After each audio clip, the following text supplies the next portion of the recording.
board now reconvenes this meeting of the Plano ISD Board of Trustees in open session at 7:23 p.m.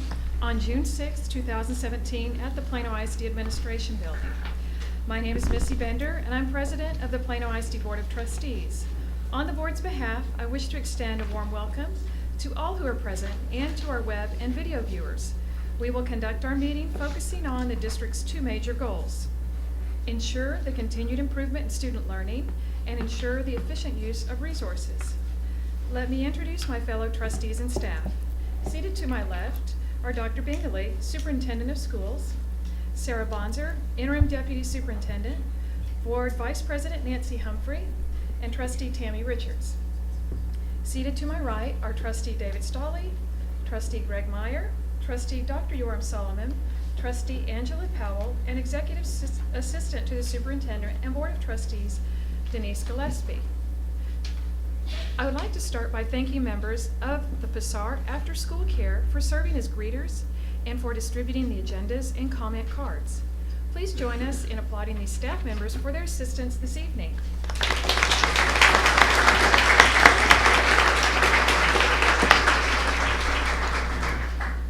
At this time, Trustee Greg Meyer will share an inspirational message. Mr. Meyer, please. Thank you, President Bender. As we celebrate the closing of the school year, let us take a moment to recognize the achievement of all of our graduates and wish them the best on the next stage of their journey. I would also like to highlight the significant steps made by our youngest students in pre-K and kindergarten and the many students in between that made new discoveries in learning each day.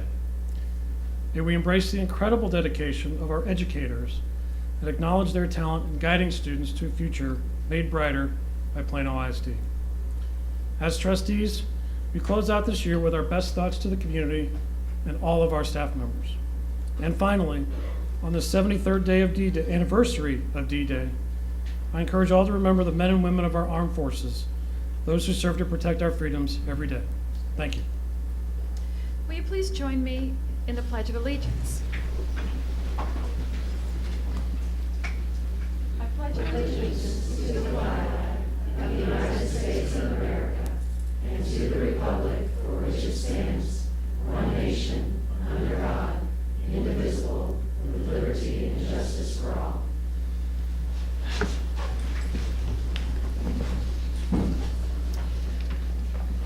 We now move on to the recognition part of the agenda.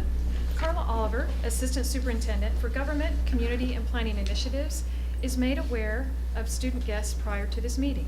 Ms. Oliver, do we have any student guests to be recognized tonight? Not this evening. Okay, thank you. As part of our recognitions tonight, please see the scrolling PowerPoint of student names and accomplishments which were displayed prior to the meeting and on the screens now. These are students who have earned awards at the state, national, and international levels during the 2016-17 school year. At the April 4th board meeting, we recognized a large group of students achieving at the state and above levels. The list you see tonight are students who have earned their awards between April and the end of this school year. As a board, we are extremely proud to recognize these many amazing accomplishments by our talented and hardworking students. Although the lion's share of the credit goes to these individual students and their work ethic and talent, we would be remiss if we did not also recognize the support that their Plano ISD teachers, sponsors, coaches, and their individual families have provided to these students as they prepared for their competition. Plano ISD excels at every level. The board would like to take this opportunity to applaud this excellence in education, these students, and their stellar accomplishments.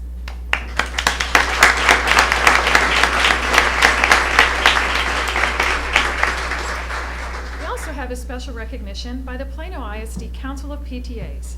As always, we so appreciate our PTAs, and representing them tonight is Council President Penny Chapman. Dr. Bingley received a Life Member Award from the Council in February at their annual Life Membership Banquet. As the Board of Trustees and Dr. Bingley could not attend the event due to a board meeting, I now invite Penny Chapman to the podium and ask Dr. Bingley to join her. And I ask Penny for you to introduce the ladies who are with you to receive this prestigious award. Thank you, President Bender, and welcome everyone. It's our pleasure to award this honor to Dr. Bingley.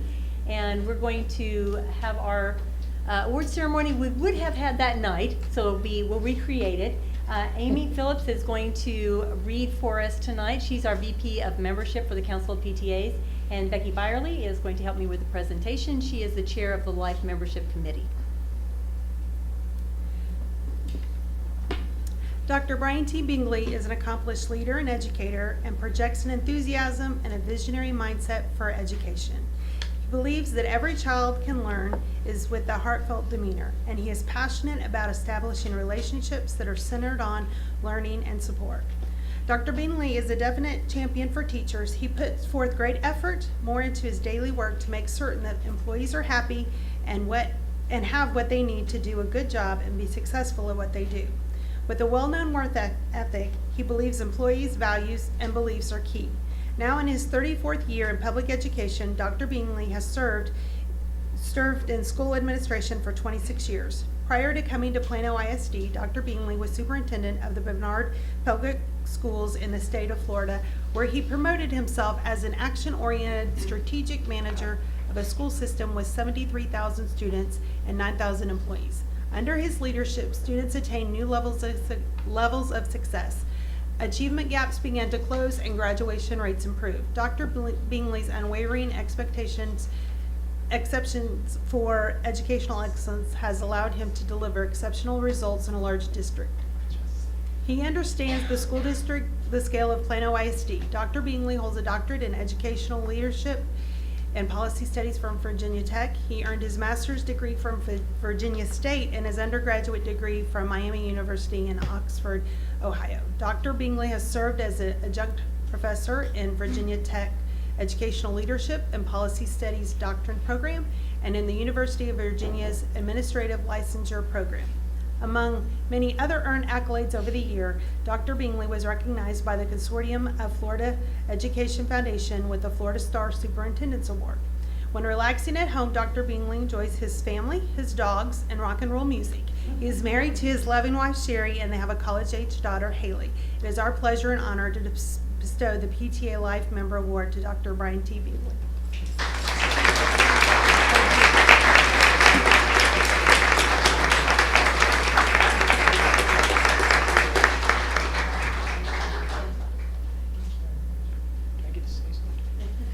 Well, I just want to say thank you. I've always, when you say lifetime, I've always been a member of the PTA. I'm a member of 10 of them right now. Don't look for me at the meetings, but I am a member. And I just thank you collectively, all of our PTAs, for what they do for our children. And I'll say for what they've done for my child, seeing that firsthand. So on behalf of all the children that we serve and that you help us serve, thank you so very, very much.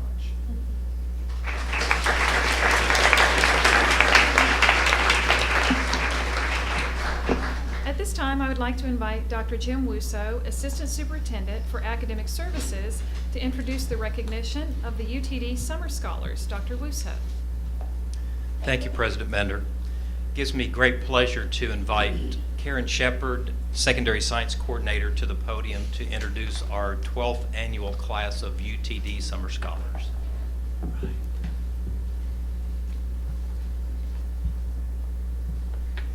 Thank you, Board, Cabinet. The Plano ISD University of Texas at Dallas Summer Research Program began in June of 2005. More than 75 students submitted applications that first year, at which time students elaborated on their talents and expectations for careers in science. Over the years, areas of interest have included many varied things like quantum physics, superstring theory, Heisenberg's uncertainty theory, nanotechnology, and neuroscience. Got to get a biology one in there. These guys are going to give up their traditional summer vacation in exchange for a summer of study and opportunity to live the life of a research scientist. Academic study is an integral part of this program, as students must prepare to enter the laboratory every day and begin working on research areas with independence and thoughtfulness. I hope you guys are ready for that. Dr. Paul Pantano was a faculty advisor for this program for the past 7 years and has passed the baton on to Dr. Steve Collins. Dr. Steve Collins is the Director of Operations and Outreach for the Nanotech Institute at the University of Texas at Dallas. This year's scholars will be incorporated into the George A. Jeffrey Nano Explorers program, which promotes nanotechnology-based education for high school students in grades 10 through 12. The goal of this program is to inspire high school students to become productive scientists and engineers by enabling them to do original research. Once admitted into the program, these students will join a faculty member's research lab based on their interest. They are taught the skills needed to test their ideas, how to be part of a team, and are encouraged to play with new concepts and to invent. As much as possible, they are treated like any other member of the lab. The work they do is associated with actual funded programs at the university, and they work to deliver real results. If you are a parent of one of these students, will you please stand? Congratulations.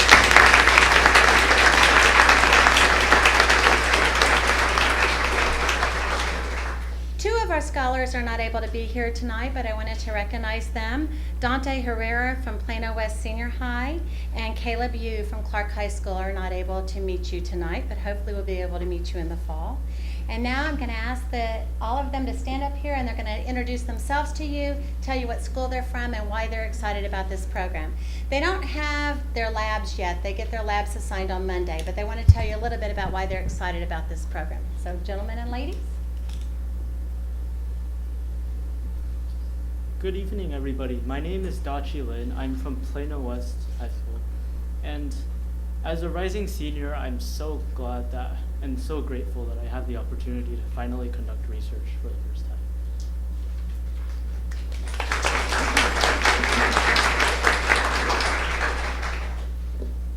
time. I'm Eric Chen. I am from Vines High School, and I'm so glad for this experience. That I'm able to contribute to people's research and contribute to society.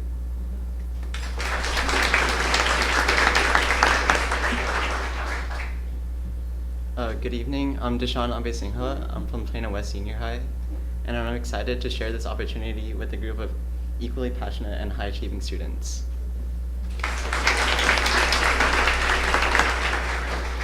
Hi, I'm Kushal Shah, and I'm from Plano Senior High School.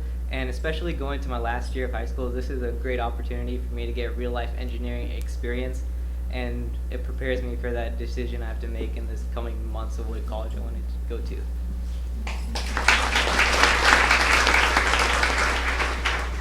Good evening, I'm Christina Reuter. I'm from Vines High School, and I'm looking forward to the Summer Scholars Program at UT Dallas because I'll be able to apply science to real-life situations alongside other scientists and students my age, and thank you for the opportunity.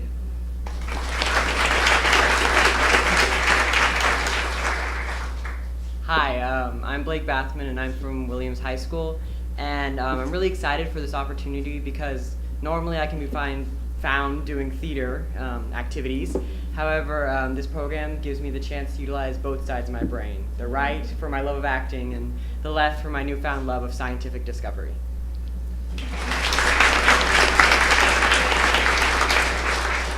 Hi, my name is Paratosh Suri, and I will be going to Plano West next year as a junior. I'm really excited about this program because it gives me an opportunity to pursue what I'm passionate about. And I hope to continue this into college and performing research in labs in college as well. This is invaluable exposure that I'm looking forward to.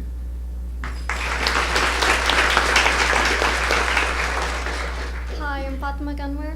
I'm going to Plano East next year. I'm really grateful for this opportunity, and I hope to actually broaden my horizons by this and learn as much as I can and apply the knowledge that I already have. Thank you.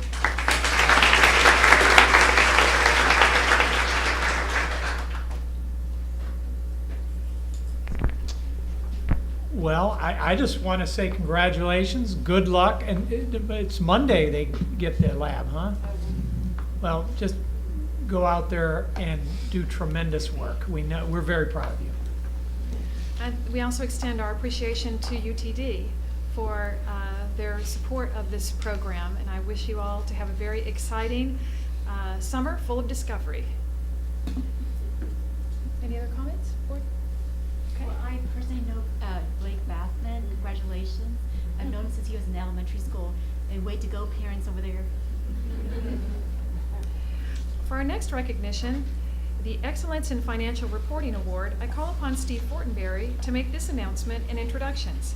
And I will then ask Board Vice President Nancy Humphrey to make a special presentation. Thank you, President Bender. Tonight it's my honor to announce that Plano ISD has once again earned the Certificate of Achievement for Excellence in Financial Reporting.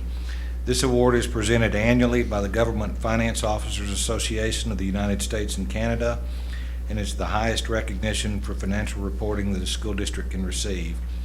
Plano ISD's comprehensive annual financial report for the year ended June 30th, 2016 has again been judged by an impartial panel to meet high standards, including demonstrating a constructive spirit of full disclosure, to clearly communicate the school district's financial story, and to motivate potential users and user groups to read it. This marks the 34th consecutive year that the district has earned this award. But before anyone's tempted to think this achievement has become routine, rest assured, and Linda will tell you, there's a tremendous amount of effort that goes into earning this recognition each and every year. You have to start from scratch every year. Looking at GFOA's database yesterday, I found only 15 school districts in the entire nation that have received the award more than Plano, or more times than Plano. Achievement of this award would not be possible without the hard work of all the members of the Financial Services Department. Leading that effort again is Executive Director Linda Madden. Linda's been here for all 34 of those years, and then 3 or 4 before, I guess. During that same 34-year time period, I also kind of thought this was interesting. The district has had 5 superintendents, at least 4 CFOs. I didn't even count the number of different board members, but the one rock-solid constant in that 34 years has been Linda. So I offer my congratulations and thanks to Linda and her entire staff, and ask Linda to come forward at this time to be presented with the award by Nancy Humphrey, Board Vice President. Following that, I'm sure that Linda will want to share a few words and recognize other members of her team that are here tonight. Well, we seem to do this every year. We do. That's a good thing. That's awesome. Well, on behalf of the board, I want to present you with this certificate to acknowledge 34 years of excellence and consistency. So congratulations. You're welcome. So there's the microphone.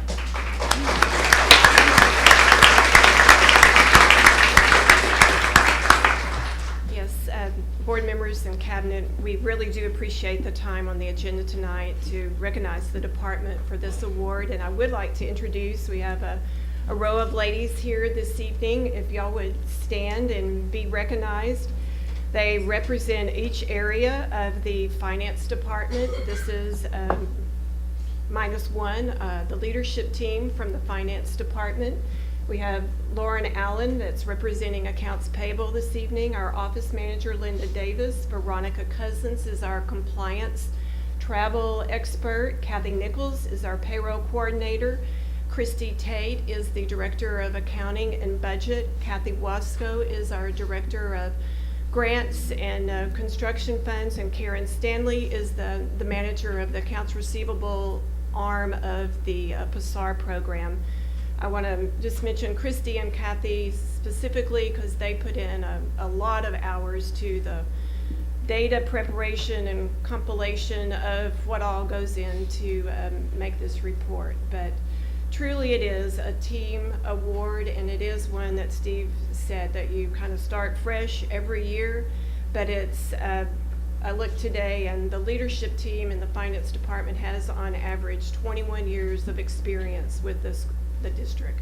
So that allows us a lot of stability, consistency, and a wealth of knowledge and expertise in all the various areas that go in on a daily basis, that those tasks have to be done timely, correctly, just on point as we go throughout the year, because certainly we don't pull this report together just in 6-week period after the fiscal year if we haven't done what we needed to be doing every day of the year. So I'm really honored to have worked with these ladies for as long as I have and to have such a great team. And we appreciate this recognition.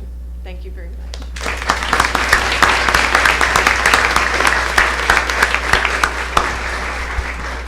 So I'd say this every year, and I think one year Linda's going to jump me in the parking lot. The last time Plano didn't get this award, I was in 5th grade at Davis Elementary. So on behalf of all of those of us Davis Dolphins and every other student and parent, I just want to say thank you. It's amazing the job you all do, and this is a well-earned award every single year, and it is earned every single year, so thank you.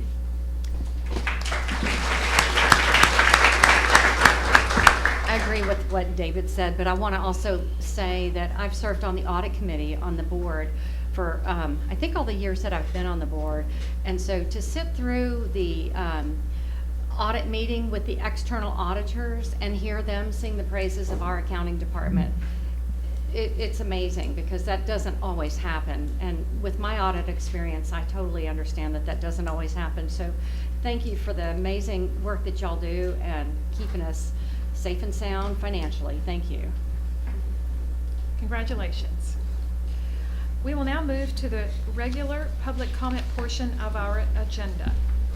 For the public comment portion of our agenda, the board has public comment cards that are accepted from 6 to 7 p.m. Cards are not accepted after 7 p.m. and are not transferable to other parties or speakers. All cards will be collected and given to Carla Oliver or a representative of the Communications Department who will present the speakers during this time. Ms. Oliver, do we have any speakers for public comment? We do have one card this evening, and it is for a non-agenda item. Okay, thank you. So the non-agenda item public comment takes place at the very end of the meeting. But at this point in time, I will read the directions. So whoever is the speaker, pay attention to what I'm about to read. Pursuant to board policies BED legal, BED local, and BED exhibit, the board may place reasonable restraints on the number, length, and frequency of presentations so long as it does not unfairly discriminate among speakers based upon their viewpoint. The board is not authorized to discuss or act on the public's comments or complaints if the subject is not on the agenda. If a member of the public or the board inquires about a subject for which notice has not been given, the board may only do the following: make a statement of specific factual information, recite existing policy in response to the inquiry, or refer the person to a staff member for more information or assistance. If the subject of the public comment is already on the agenda for the meeting, the board may invite the speaker to stay until the board reaches that topic on the agenda. 30 minutes have been allotted to hear persons who desire to make comments to the board. Persons who wish to participate in this portion of the meeting shall complete the appropriate public comment form before the meeting begins and indicate the topic about which they wish to speak. No presentation shall exceed 3 minutes. If you are not finished speaking at the end of the 3 minutes, I will interrupt you so that we can move to the next person. Delegations of more than 5 persons shall appoint 1 person to present their views before the board.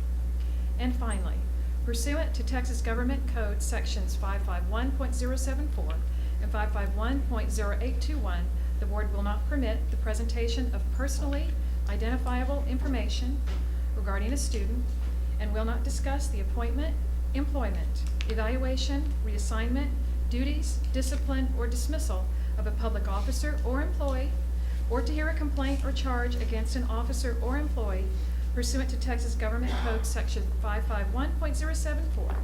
Should a speaker wish to address one of these issues, they must do so through the appropriate grievance policies, FNG local, DGBA local, or GF local. So at this time, we don't have any speakers for agenda items, so we will continue with the agenda, and we will address the non-agenda item at the conclusion of the meeting. We will now address the consent agenda, which includes personnel recommendations, minutes of previous meetings, bids, purchases, and construction items. Are there any requests to remove an item or items from the consent agenda for further discussion? Yes, President Bender. I'd like to move item 7C15, that's 7 Charlie 15, which is the discussion of the Fine Arts Construction Manager risk. out of the consent agenda into the regular agenda, please. Okay, with that request, I will move that item number 7, C15, to item 8D. Thank you. And that will be under discussion and action. Do I have a motion to approve the remainder of the consent agenda as presented? So moved. Do I have a second? Second. All in favor, please raise your hand. Motion passes unanimously. Dr. Bingley, I believe in this consent agenda there are some administrative appointments you might like to introduce. There are, in fact, although I'm not introducing them, I don't believe. Susan? Well, Susan, I think turn it over to Susan. I think I'll turn over to Susan. Wasn't in my and, script, so yeah, you can nor handle the mine, handoff. obviously, but Susan. Thank Susan, you, President please Bender. welcome. You know I'm going to thank them at the end, but please introduce them. Thank you. It's my pleasure. We're bringing forward 5 administrative appointments tonight, and it's my honor to introduce this stellar group of leaders in our district.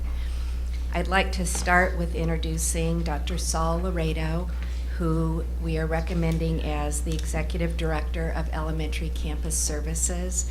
Dr. Laredo has been a strong leader in our district for many years, is highly respected.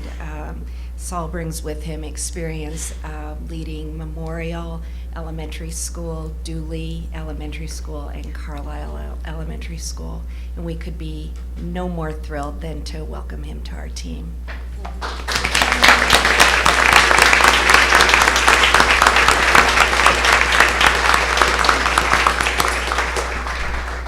Saul claims that his family is either sick or out of town. I don't know. We'll talk about that when he joins the team. Next, I'd like to introduce Sharon Bradley. Of course, you know Sharon as the principal of Gwynn Special Programs Center, previously an outstanding teacher at Plano East. Sharon is being named with your approval of the consent agenda tonight as the Director of Family and Social Services, and the skills that Sharon brings to this role are just phenomenal. Sharon's joined tonight by her husband, Willie.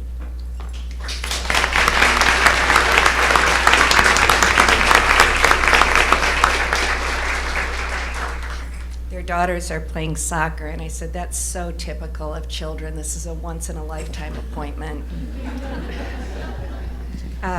Next, I'm thrilled to introduce and welcome to our Plano team, Kathy Foster. Kathy is coming to us again with a wealth of experience. She is most recently coming from Hart Elementary in Lovejoy, and previously has served as a principal at Caldwell and Wolford Elementaries in McKinney. Kathy will be the new leader at Meadows Elementary School, and we are excited about all the gifts that Kathy brings with her. She's joined tonight by her husband Toby and 2/3 of her male offspring. Her sons Caden and Cole are with her this evening.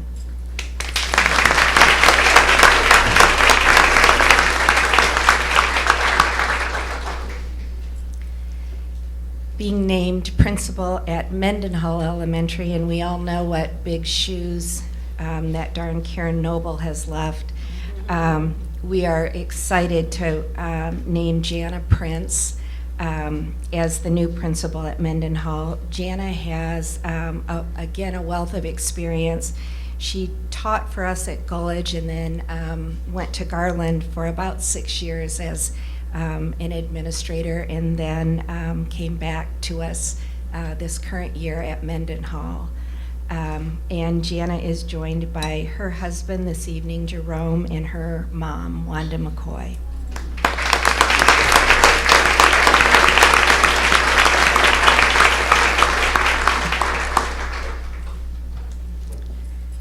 And last but certainly not least, we're thrilled to bring the recommendation of Karen Lee as the principal of Skaggs Elementary School. Karen has really grown up at Skaggs. She was a team leader there. She was one of our strongest and really pioneer teachers with our Math Rocks program. Karen has had a variety of experiences as an assistant principal, most recently at Huffman, and I know the Skaggs community is thrilled to welcome her as their new leader. Karen's joined tonight by her husband Hong and her daughters Hannah and Gemini.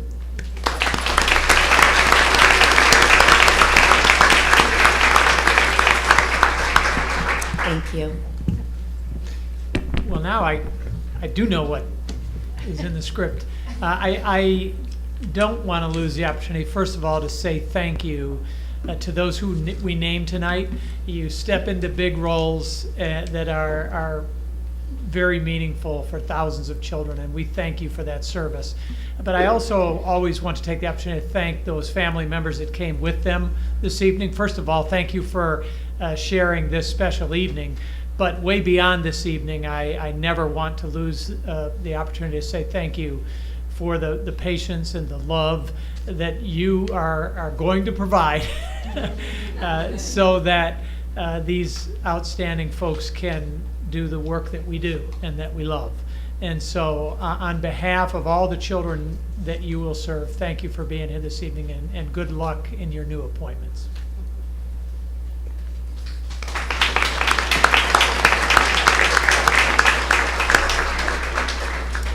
At this time, the board will begin agenda items for discussion and action, beginning with item A.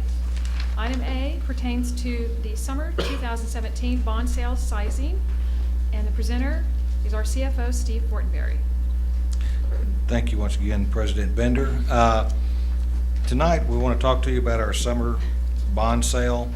We always wait until the last several years, we waited until we received our certified property values before we actually sell our bonds. But there's we really need some input and actually need you to vote tonight to approve the direction that we would move on this. So some quick background: our bond election passed a little over a year ago, about 13 months ago. That bond election provided new authorization of $481 million. If you recall, we also set aside $16,020,000 from the 2008 authorization, which had not been sold. And so we had a total bond program, when you put those together, of $497,020,000. And I'll show you a chart in a couple of slides, but rates were extremely low last summer. And to take advantage of those rates, even though this is a 5-year program, we went ahead and issued $300 million of that almost $500 million authorization. So in other words, we issued about 60% of it, and our average interest rate on that sale was a little under 2.25% interest, which probably never sold anything at that low of a rate before. As we promised the voters, we did maintain the tax rate at 26.9 cents. Of course, if their property values increased, their actual bill for debt service might have gone up, but the promise was that the rate would stay at 26.9 cents. Our next sale will need to take place this August. Interest rates have increased some since last summer, but by historical standards, they're still extremely low. And so we need some decision regarding the amount of that remaining $197 million to sell.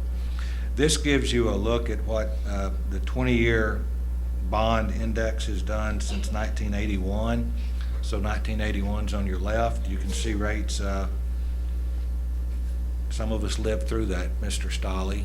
We weren't in the 5th grade at Davis at the time. We were buying houses for 13 1/8% interest. So interest rates back then approached 13.5% on a 20-year bond. By the way, our maximum maturity is 20 years.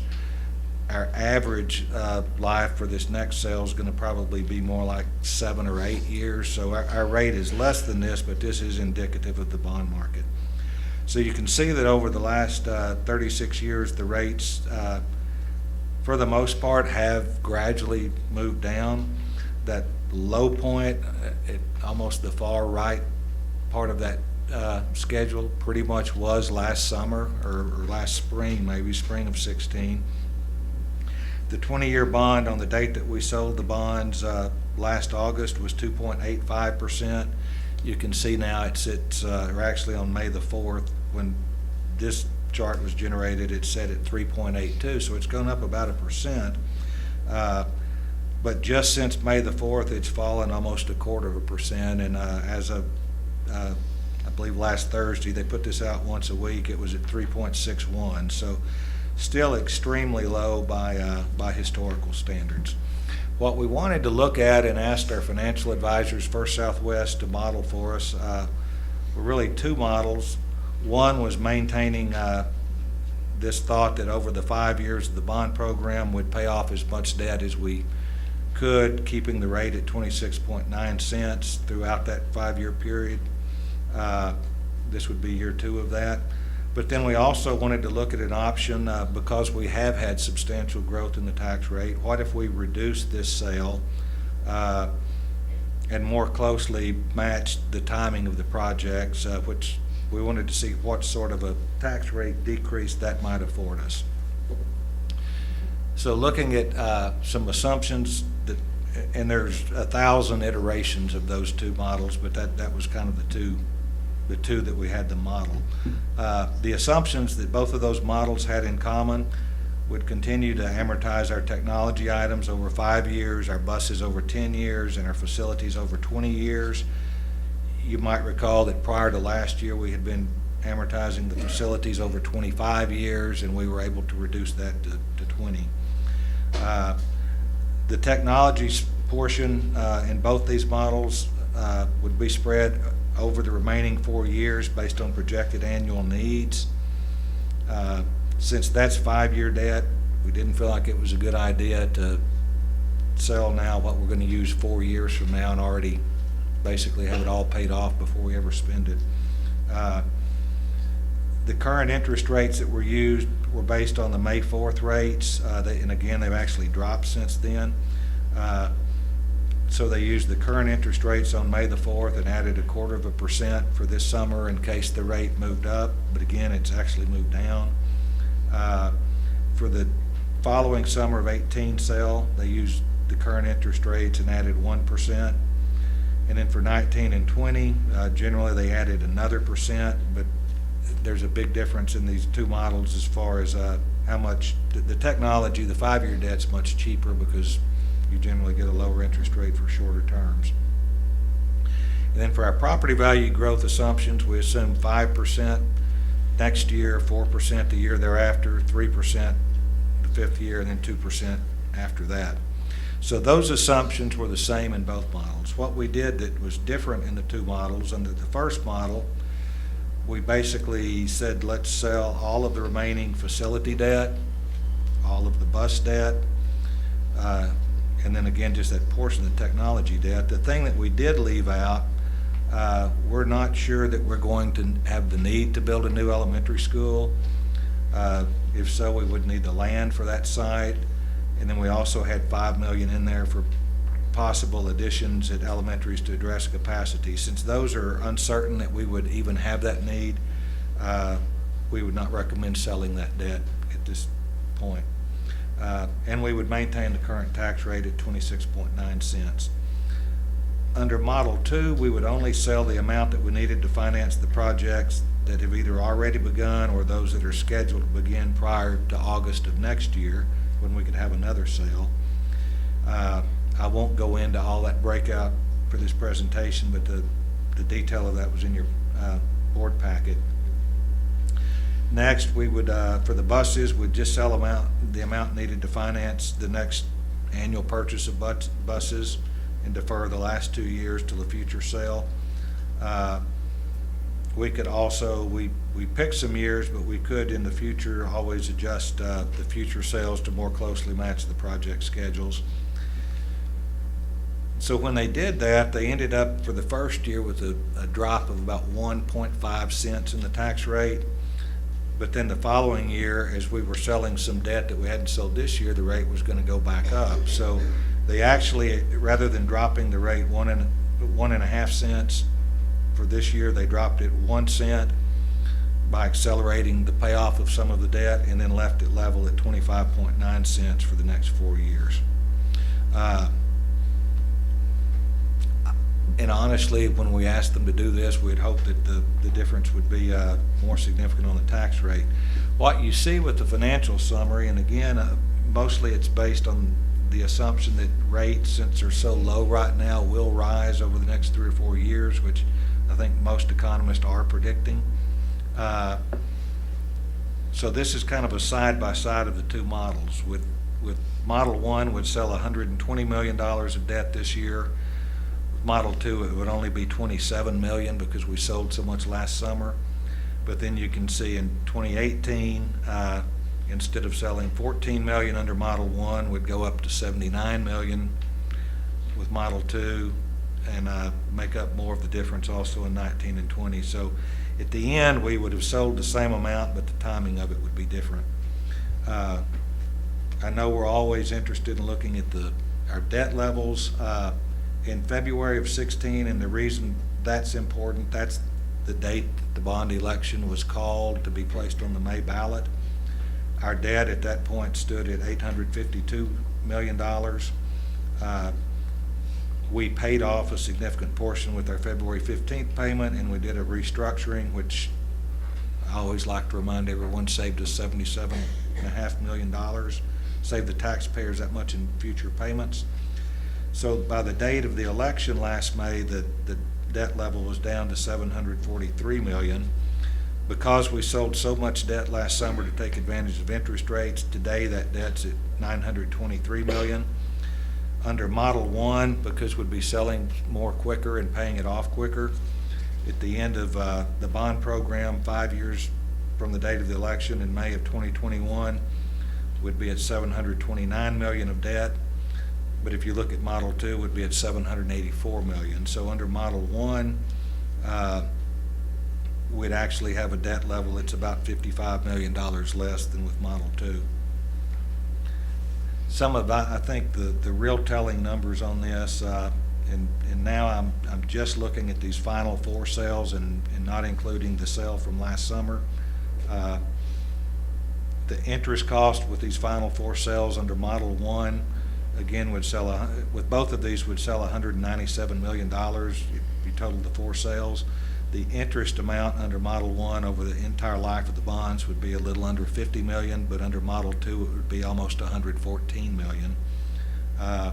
If you divide the interest into the total principal and interest, under Model 1 the interest is only 20% of the payments. With Model 2 it's over a third, it's almost 37%. The final payment dates are a little different.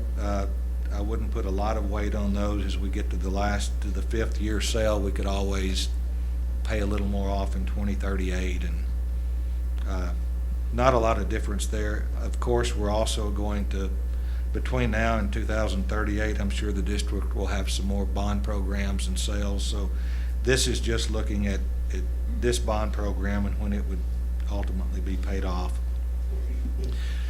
So on the debt service tax rate information, again, under Model 2, you'd have a 1 cent drop for the next 4 years, but you'd be paying more in future years through 2040. The taxes on the average home, and this is just the debt service portion,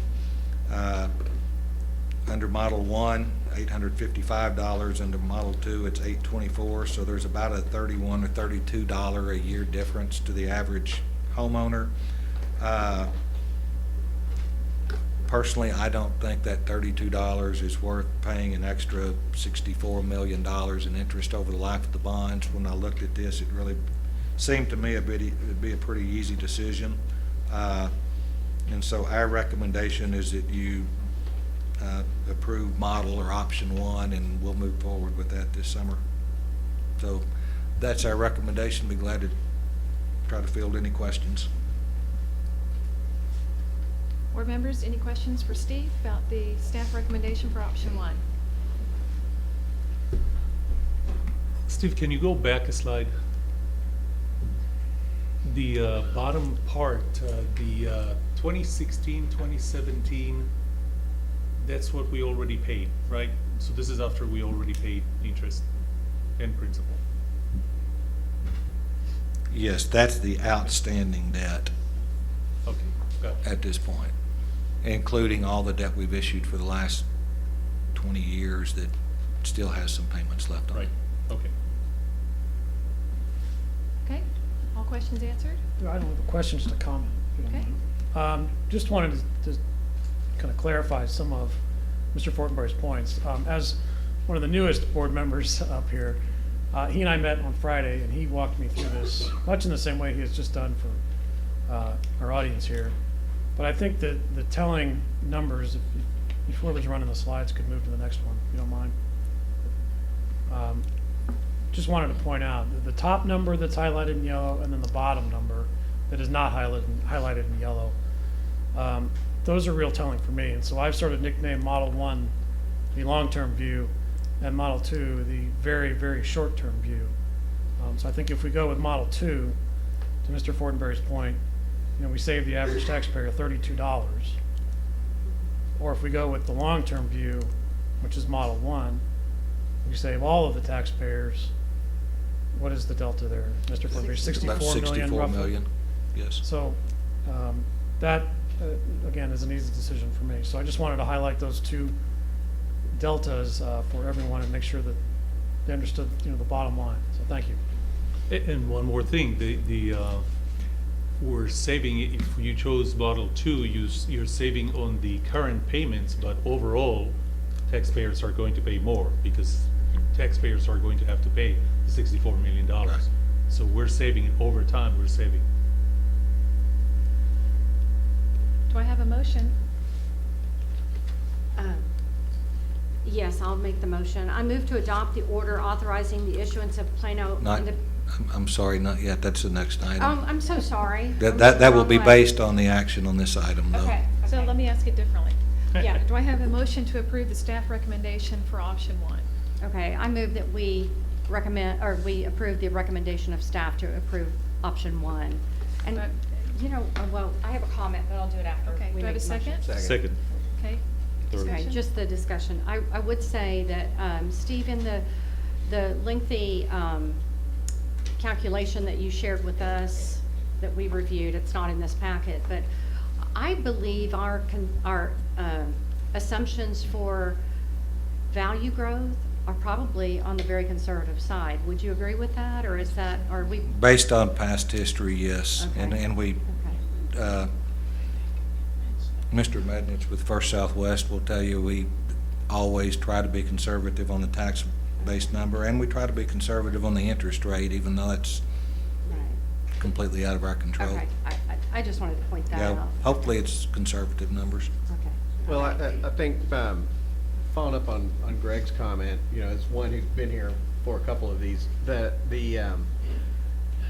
what's encouraging about what we're doing here is that this is not just by happenstance, and we have excellent advisors, we have excellent counsel who help us with these decisions in terms of when to do these things, and we have a duty of fiscal responsibility that we owe the taxpayers, and this board as a body has a long history of doing this, and so I think this is the smart move. It is the long-term view, and I'm looking forward to this. Okay, so we have a motion and a second. All in favor, please raise your hand. Motion passes unanimously. Okay, next item on the agenda is item 8B, and it is related to actions based upon the decision we just made.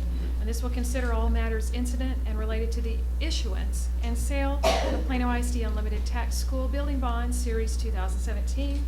Mr. Fortenberry will open the discussion about the issuance and sale of these bonds. Thank you again, President Bender. So as we move forward with the bond sale this summer, we do plan on having a competitive bond sale rather than a negotiated bond sale. So we, in this case, do not choose our underwriters, but we advertise working through our financial advisors and bond counsel, and then take bids as of a certain date and time. Historically, those have often taken place on the days of board meeting, but the market may be in a bad position on that day. So on numerous past occasions, we've asked you to adopt what we call a parameter order. That authorizes certain members of the administration to act as pricing officers and sell bonds on some date other than a board date if necessary. And then we always come back to you at a public meeting and report on what the results of those sales were. The financial advisors recommend this because it gives them more flexibility, not necessarily to time the best day of the market, but to avoid a bad day in the market. So the parameter order, which is in your packet, and the reason it's called a parameter is it does provide that authorization for staff to do this, but it's within certain parameters. So the primary parameters are the aggregate principal amount of the bond shall not exceed $120,050,000, which is what we just discussed. The true interest cost rate of the bond shall not exceed 3.75%. We believe it will be significantly less than that. And then the final maturity of the bonds shall not exceed February 15th, 2037, which basically is that 20-year time frame to make the final payment. The designees to make that decision, we actually have 4 that we would recommend: the superintendent, the interim deputy superintendent, the chief financial officer, and the executive director of financial services.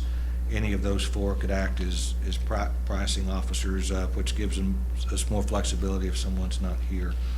And then finally, the delegation of that authority expires if not exercised within 180 days.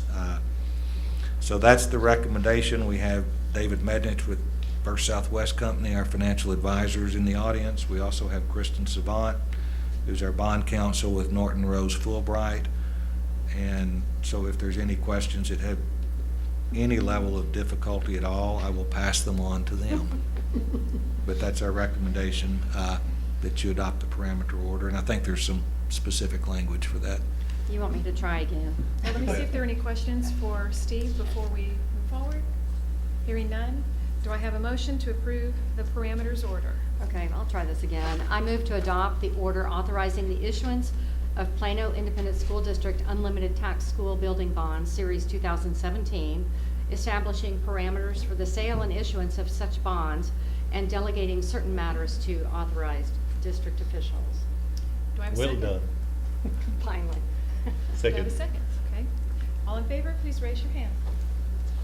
Motion passes unanimously. Thank you. Right. Item 8C relates to proposed changes to board operating protocol. So let me set this item up. Before Carolyn departed the board, I had asked her if she would take a look at our operating protocol to see if there were any improvements that she and her fellow committee member, Dr. Solomon, would like to make before her departure. She's great at the detail. So you saw some of those recommendations at our last meeting, and this is the balance of them. What I think I'd like to do is go through each one of them, because there's some comments that I have about them, and we'll see how much commentary exists, and if we need to take one each one individually, or if we can take them collectively. Okay? So the first item, so what this relates to is the way that we operate as a body, the way that we work together. These are the rules that, or the guidelines that we agree to in our working behavior. So some of this might not make any sense to you, but we've all had a chance to review it, and these are all posted on our website if you're interested to know more.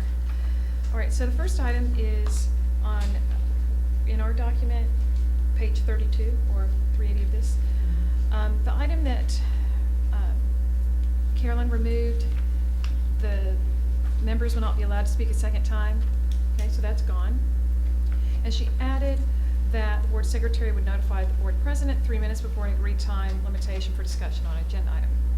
I asked her, what was her thinking about this, and it was simply a remedy if we had a situation where at some, I'm sure not with this board, but at some future board, there was a runaway commentary. Like David. It's a way to bring it back in. I don't I don't really have a lot of concern about that, because I think that, the president can manage that. So, I'm happy to strike that addition. Any thoughts? I think that it puts a lot of work on the secretary, because I'll be the incoming secretary. I thought about this and I thought, okay, when do I start putting the clock on? You know what I'm Right, saying? yeah. So I don't know that it's necessary. Okay. Any disagreement with that? Okay, so let's strike that addition. Any other comments about this procedure before we move on? Just to clarify, so we're striking the part that Carolyn recommended we strike, or No. we're leaving it in? Just We're- want to make sure we're on the same page. Good question. Literally and figuratively. So item 4C is a recommendation to remove the sentence that starts, sentence number 2. Agreed. Okay. No change with her recommendation. Her recommendation to add item G is the item that I'm suggesting we remove. Okay, any question? Okay. Next item is our page 41 in our document. So this has to do with our district advisory committees and the way in which we use community member liaisons. So she recommended an addition of item D, such that a district level committee chairperson would be either current parent or committee member. I don't agree with that. I think it should be a staff member. The reason that she added that is, we've been asking more of these committees over the last couple of years, and it's a process. We're working through the process, and, some growing pains with that. I don't think this is the remedy. So I don't think that's necessary. And I think that we have recently clarified the role of those committees more with the flow chart and all, and I think that it would probably make more sense to keep it as staff.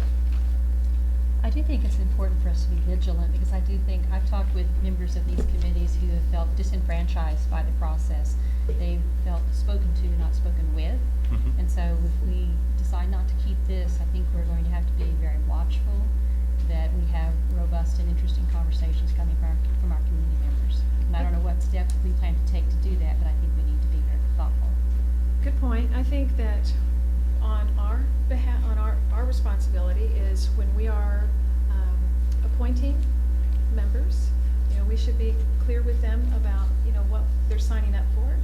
And when we set objectives for these committees as they work in the upcoming year, I think we can do more as we meet with those committee leaders to describe, what our expectations are and working behavior, and how they can seek clarifications if they need clarifications from us. I think it's a process that we're working through, and I feel like we've made some progress. In the future, we may want to consider a position of whether it's co-chair or vice chair of those committees, and have that be someone from the community.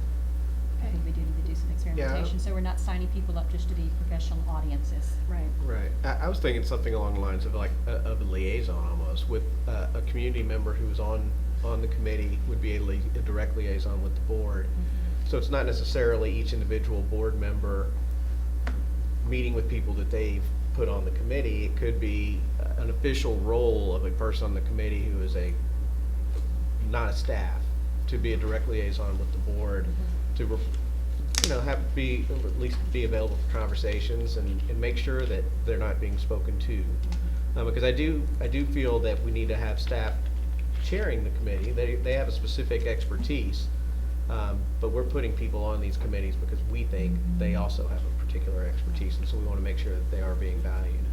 Well, I think something to also consider is to set forth like a manual policy description of the committee members' responsibilities, and how not the charge every year, but just the function of the committee, how it works, how people are appointed, and then if you're going to direct a liaison person, then let's describe that.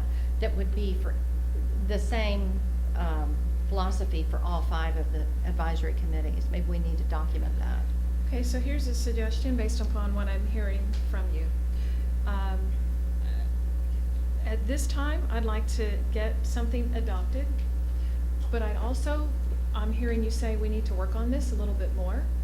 So over the summer, I'll be, working with you to figure out in what capacity you want to serve next year, in the liaison opportunities. So this could be a homework assignment for those folks to work on and figure out how to improve this experience and then reflect that in this process and bring it back. Okay?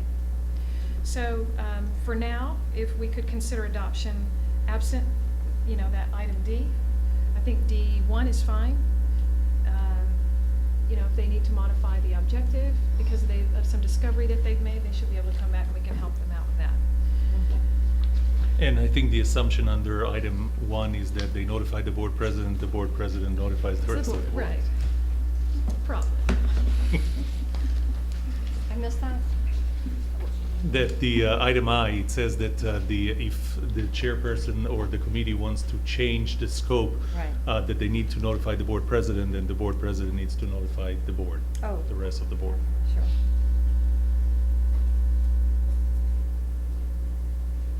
Okay, duly noted. Okay, page 57, establishment of district vision and goals. I asked for a better understanding of why the addition of the standards terminology. Yeah. And I think this was simply, recently we've talked about reflecting in policy some standards with regard to replacement schedules and such, some of our assets in certain departments, how frequently we replace them, and setting a standard. I think this was her attempt to reflect that. But I really think we should do that in an exhibit rather than here. Yeah, I was confused by, that's what Yeah. my question was going to be, what are community standards? Yeah. So do you know what I'm referring to with regard to? I just sort of the expectation if we're going to be The weight room? an A-class district, we need to be an A-class district in every way. And having that written down in probably an exhibit form, or that says we will replace certain equipment on this sort of frequency. Okay. I think it's part of it belongs in our strategic planning document in terms of the aspirations we have for this district, and then in other ways it may be just more operational when you replace band equipment. So having that common understanding, my suggestion is that this remains unchanged. Is that E also? Yes. It is. Just all of these, Okay. just simply, Gotcha. you just know what Yeah. I'm saying? I agree with you. I think that we don't need those changes in here. Okay. I'm good. Okay, just a couple more. Next item, board's review of instructional programs and strategic plan goals. Okay, so what she was trying to do here is to provide flexibility.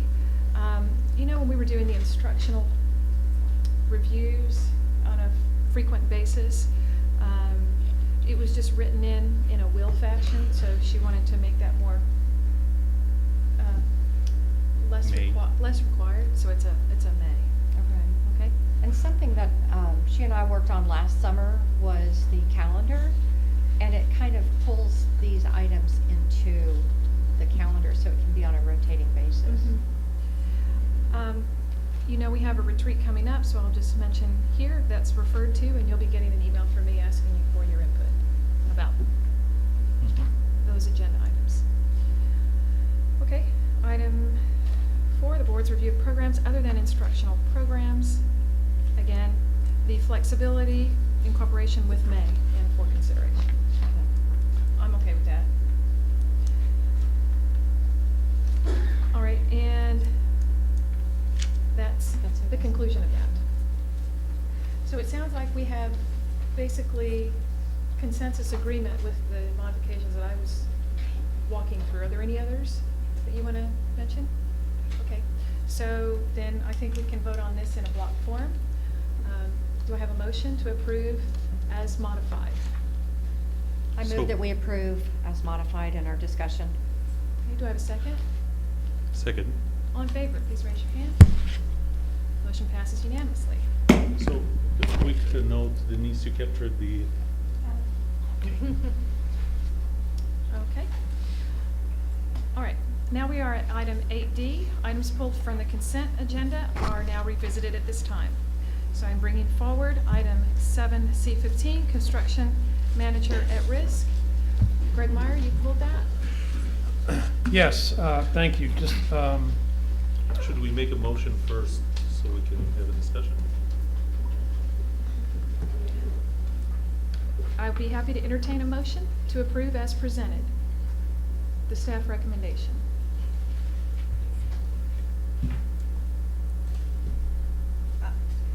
What Dorn is saying, Right. he's questioning, can we have a motion and a second and then have discussion? I move that we approve, what was the item, C7? Item 7C15. 7C15, as recommended by the administration. Do we have a I second that motion. Okay, discussion. all right, thank you. So a little bit about the reasoning behind my request to pull this from the consent agenda. And let me assure Mr. Fortenberry and his team, it is not due to a lack of faith in your efforts, your teams, because I have every confidence that you guys have done your homework and dotted your I's and crossed your T's. I did get a few calls and emails about this from the public, and my opinion of consent agenda items is that they are not controversial, that they are simple matters that don't need a lot of discussion. So if I get calls, I assume it's at least somewhat controversial, therefore I feel we should have a discussion. So what I would ask Mr. Fortenberry to do, just very briefly, is to just explain sort of the process that your team went through for myself as a new board member and for the audience, to just give us a minute or two explanation of Sure. that process, and then we can move forward. Thank you. Okay. We used a competitive sealed proposal process for this. When you're doing construction projects, the law allows you to do you have several different options. You also approved on the consent agenda tonight which option you're choosing for 4 future projects. So several months ago, the board approved an agenda item that said we're going to use competitive sealed proposals on this project. Generally, that's what we use. For years or decades or centuries, the public has often said, you know, the reason schools or cities or you fill in the blank doesn't get good products is they just always take low bid. Well, this gives us the opportunity. We factor in cost as 30% of the weight, but we also factor in other things such as the qualifications, the reputation, the experience, and the ability to meet district needs. So, and I didn't create this process, but I'm very proud of whoever did. Here in Plano, it runs very smoothly. We have multiple departments providing input and evaluating it. So in this case, let me just kind of tell you, on May the 10th, we received 8 proposals. And our evaluation committee consisted of 1 representative from facility planning and construction, 1 from the purchasing department, 1 from the fine arts department, since that's the department this falls under, and then the architect, who had also been selected through a request for qualifications process. So those 4 got together, they reviewed the 8 proposals. They selected 4 for further consideration. Those 4 were selected based upon the depth of their related project experience, their references, and past history with the district, if applicable. So then those 4 were invited in to make presentations to the evaluation committee. Following those discussions and presentations and question and answers, each of those committee members independently scored the firms. They did not do it as a group.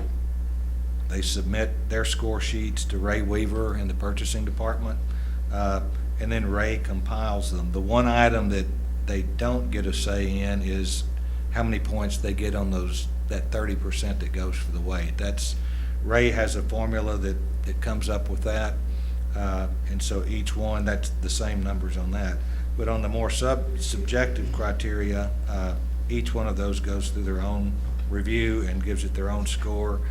And so following that, we're recommending the company with the highest score. That was McCarthy Building Companies. We do have in your packet, and I actually have a slide presentation if you'd like to see it tonight, just kind of examples of some of the many performing arts projects that they've done, not only in Texas but across the nation. They were not the lowest cost, they were not the highest cost, they were kind of in the middle of those 8. I did not participate in the evaluation, nor do I ever. They could tell you this without me being here. I never called the department and in any way whatsoever tell them who I think maybe they ought to look at.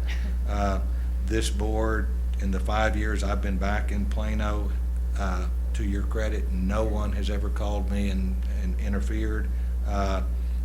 That's not true in a whole lot of districts, and you read about a lot of them in the paper. So I think we have a very good process. I think the end result provides the best value to the district and gives the district the best opportunity to come up for the taxpayers with a quality project under budget and meeting the district's needs. That took more than 2 minutes, but that's kind of it. That's okay. That was a fantastic explanation. Thank you for that. I appreciate it. Well, Steve, when I was looking at this in the packet, I had a call or an email exchange with you about the architect. We have Perkins and Will, and you also stated that Bora Architects was in partnership with them, and they are experts in this type of construction. And something you let me know also is that they also know the construction manager at risk, McCarthy, and they've worked with them. So I got a really good, comfortable feel. But if you have that slideshow that's queued up, I think that would be great information. Probably good for the public. Yeah, because I was so impressed with the projects. Yeah, and you know, we're fortunate. We had 8 good companies propose, and if you look down the list, we've used several of those a lot in this district. But what really stuck out, because I asked the same questions, why are we, you know, anytime we're not, I may ask questions after the recommendation comes in, mainly so I could answer questions at the board, but why are we recommending them? And it was very obvious when you look through their portfolio of projects. They have a tremendous amount of experience with fine arts facilities. So this first one is in Houston ISD. It's their School for Performing and Visual Arts. This next one, man, I'm getting so old I can't see anything. Okay, I've got the copies right here in front of me though. I can Parish look at. Episcopal School. Parish Episcopal School Performance Center in Dallas. It's a smaller project than ours, but again, a performing arts center. The Houston Museum and Glassell School of Fine Arts, it's a lot more than just a fine arts facility, but it does include a theater in it, I believe. The Dallas City Performing Arts Center, which is a 750-seat theater. The Wiley Theater in Dallas was one that they constructed. This really isn't a performing arts. I found it interesting though. The Clyde Warren Park and Amphitheater, which is the span that goes over Woodall Rogers, was something that they participated in. In other parts of the country, they built the Hollywood Kodak Theater in Hollywood, California. Much bigger theater than the one we're talking about. You see the budget was a whole lot bigger for it as well. At the University of California, the Davis Mondavi Center for the Performing Arts, which is fairly similar in size to ours. The Chapman University Musco Center in Orange, California. And then they kind of had a list at the end, just some other examples.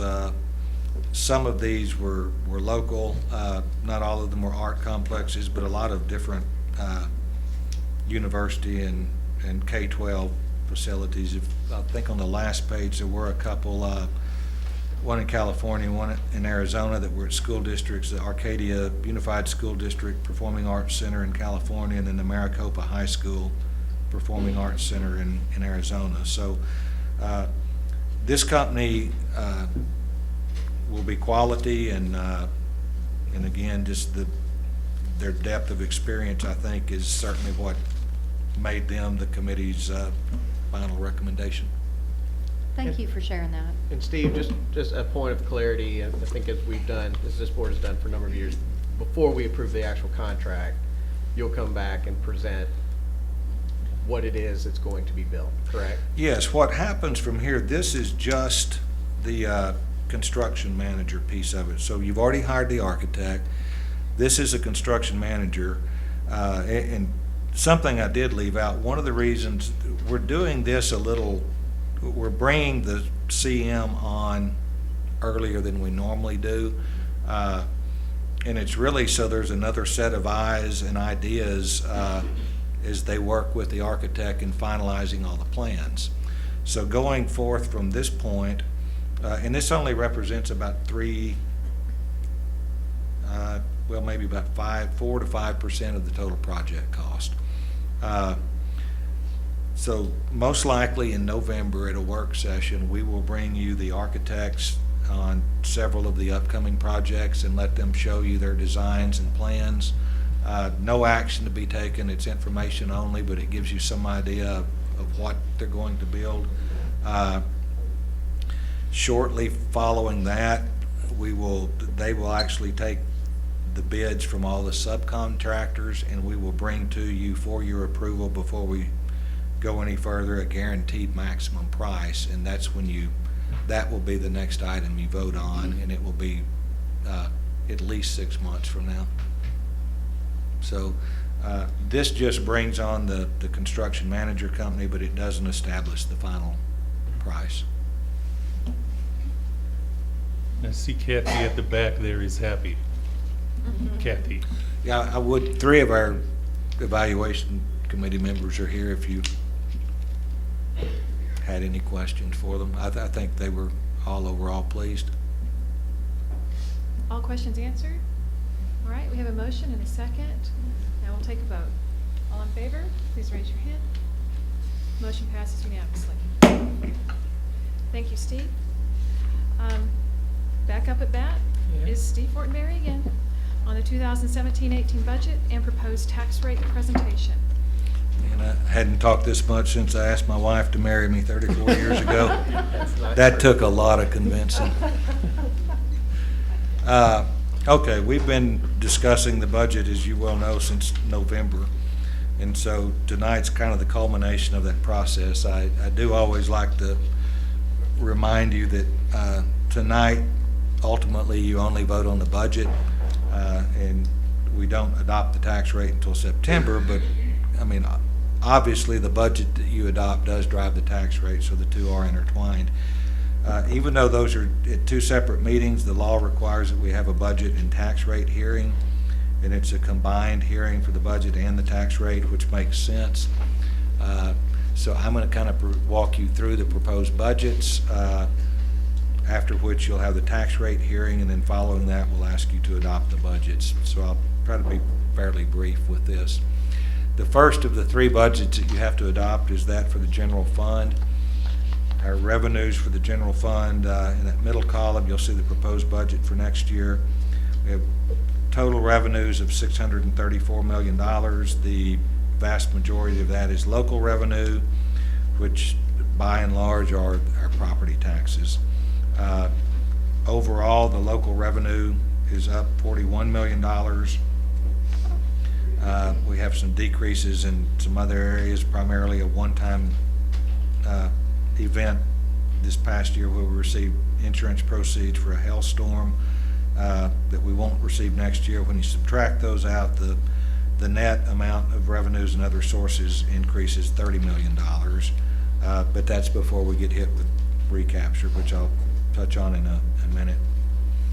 So kind of looking at that in graphical form, the light blue huge portion of the pie chart is our local revenue, and again mostly property taxes. That makes up 89.6% of our total general fund revenues.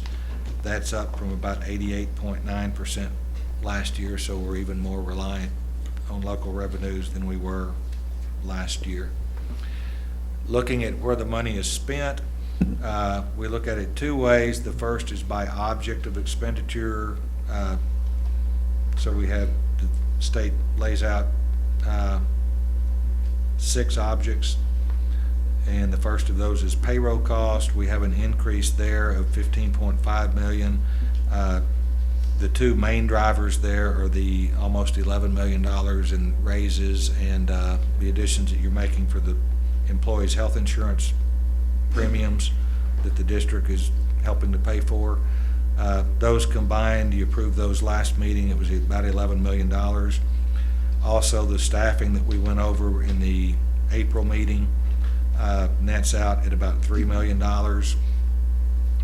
And then there were some other items that make up the difference. So the big driver in that was the compensation increases and the staffing, and the biggest part of the staffing was adding the positions to expand the pre-K program for next year.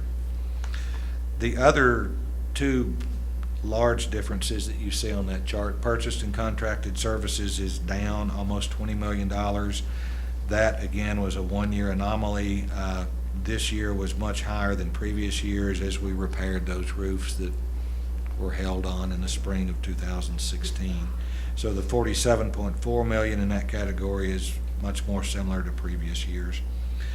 And then the other huge one that we get frustrated with, talk about, but it's always there, is the recapture.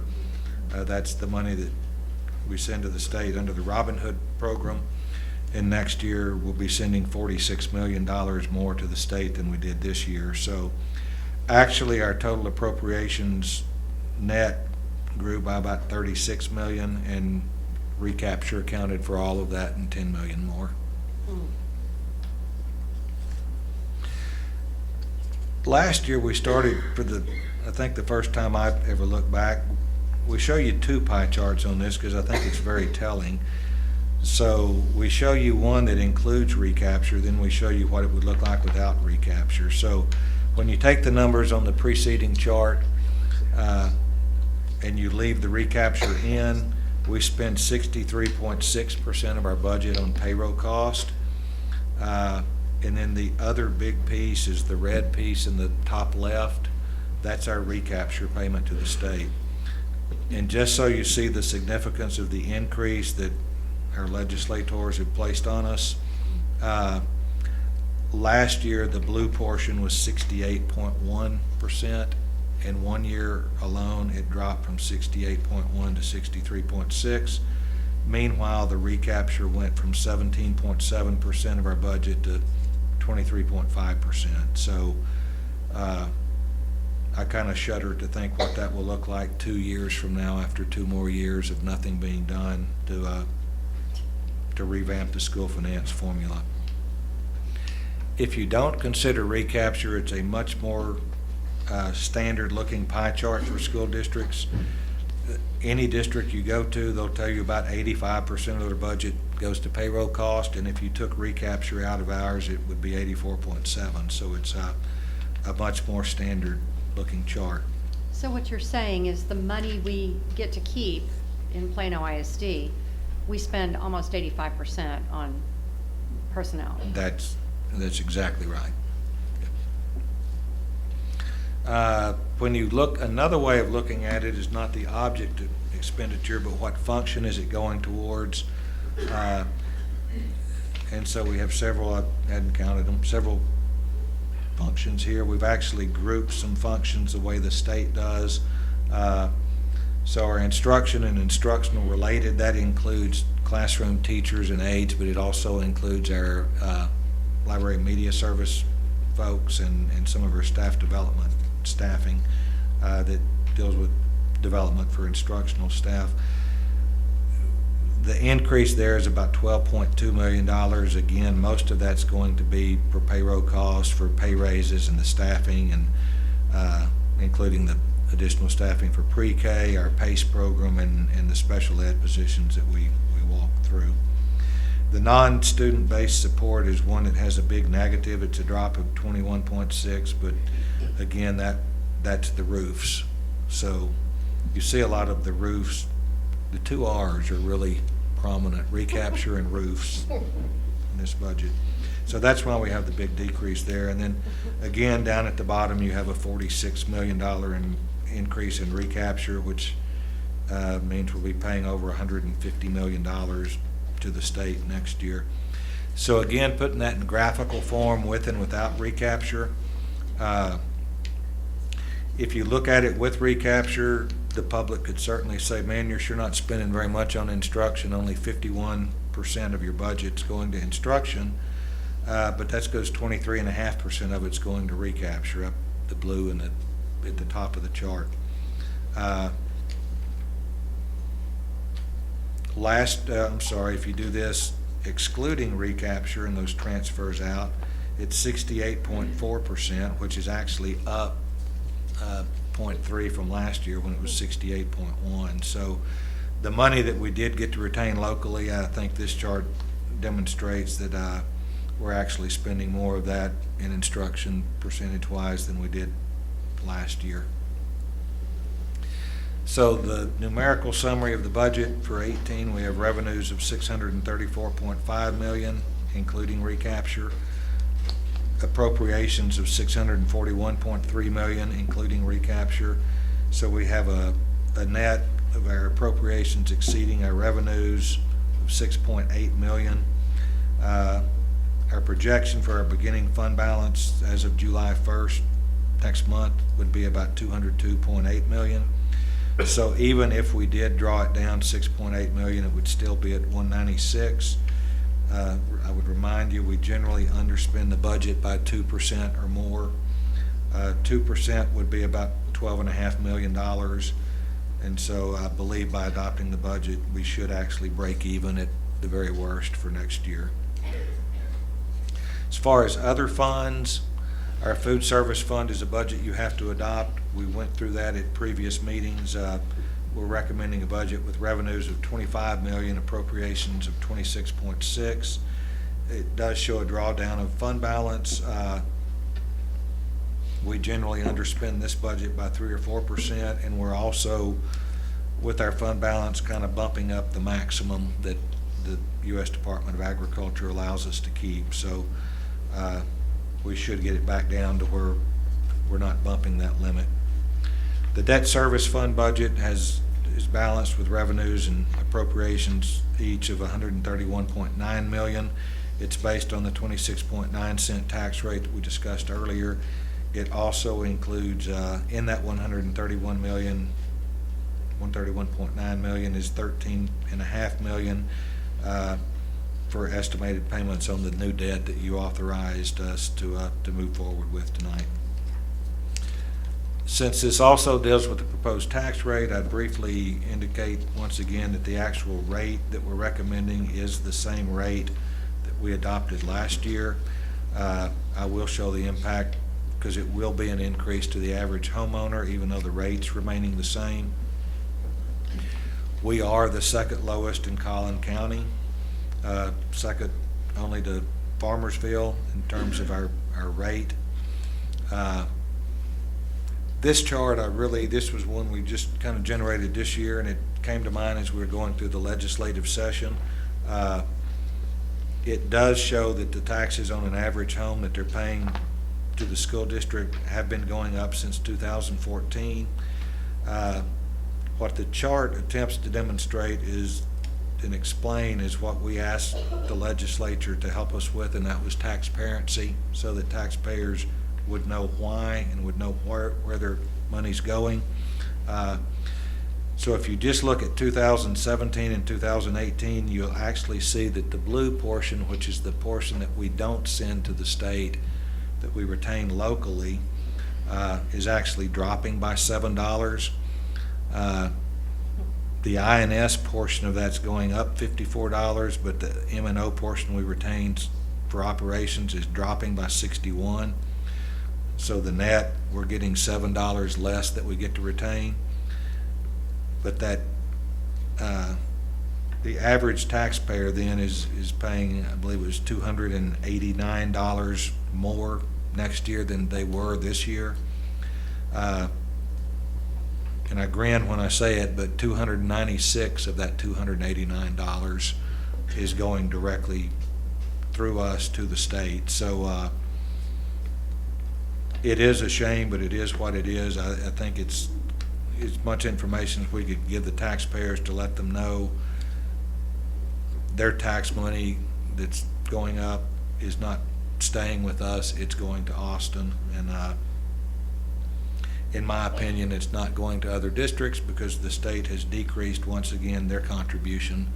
And so it's going for purposes other than sending it to other districts. And we'll be singing the same story 2 years from now when the Hold that legislature thought. meets again. Yeah.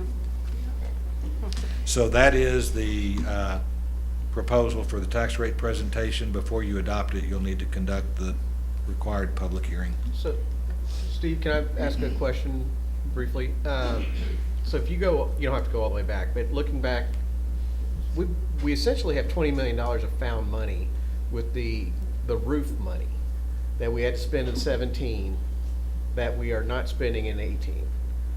We spent $66 million. You see where I'm going with this? We've spent $66 million last year. We're reducing that to 40 something for next year. That's $20 million of found money. Essentially, that is now being used in another way by the district. We're not going to have that found money next year.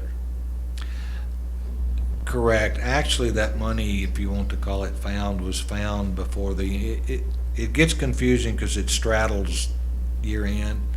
The event happened in April. We received some big checks from the insurance company prior to June, but we hadn't started the projects.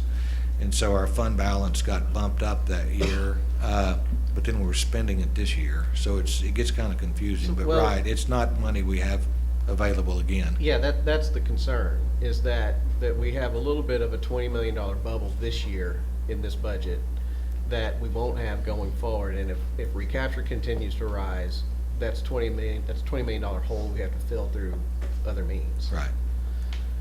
That's a real concern. Steve, the debt service, the $132 million, do you know offhand how much of it goes to principal and how much goes to interest? No, I can get that for you. I believe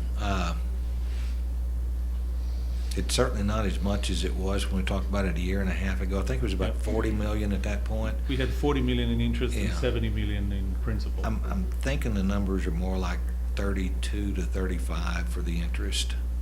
Okay. I'll have to get that And for almost you. 100 in principal. Yeah, it's because a lot of it dealt with that big refinancing that we did. Yep. So I may be off on that, but let me get that to you. I know that as a percentage, it's not as high of a percentage of the total as it was previously. Yeah, the interest doesn't get us anything, the principal Right. does. Yeah. Good. So thank you, Steve. We're about to enter the public hearing, but before we do that, Carla, when we conclude this hearing and we have to publish the tax rate notice in the newspaper, this is required by statute.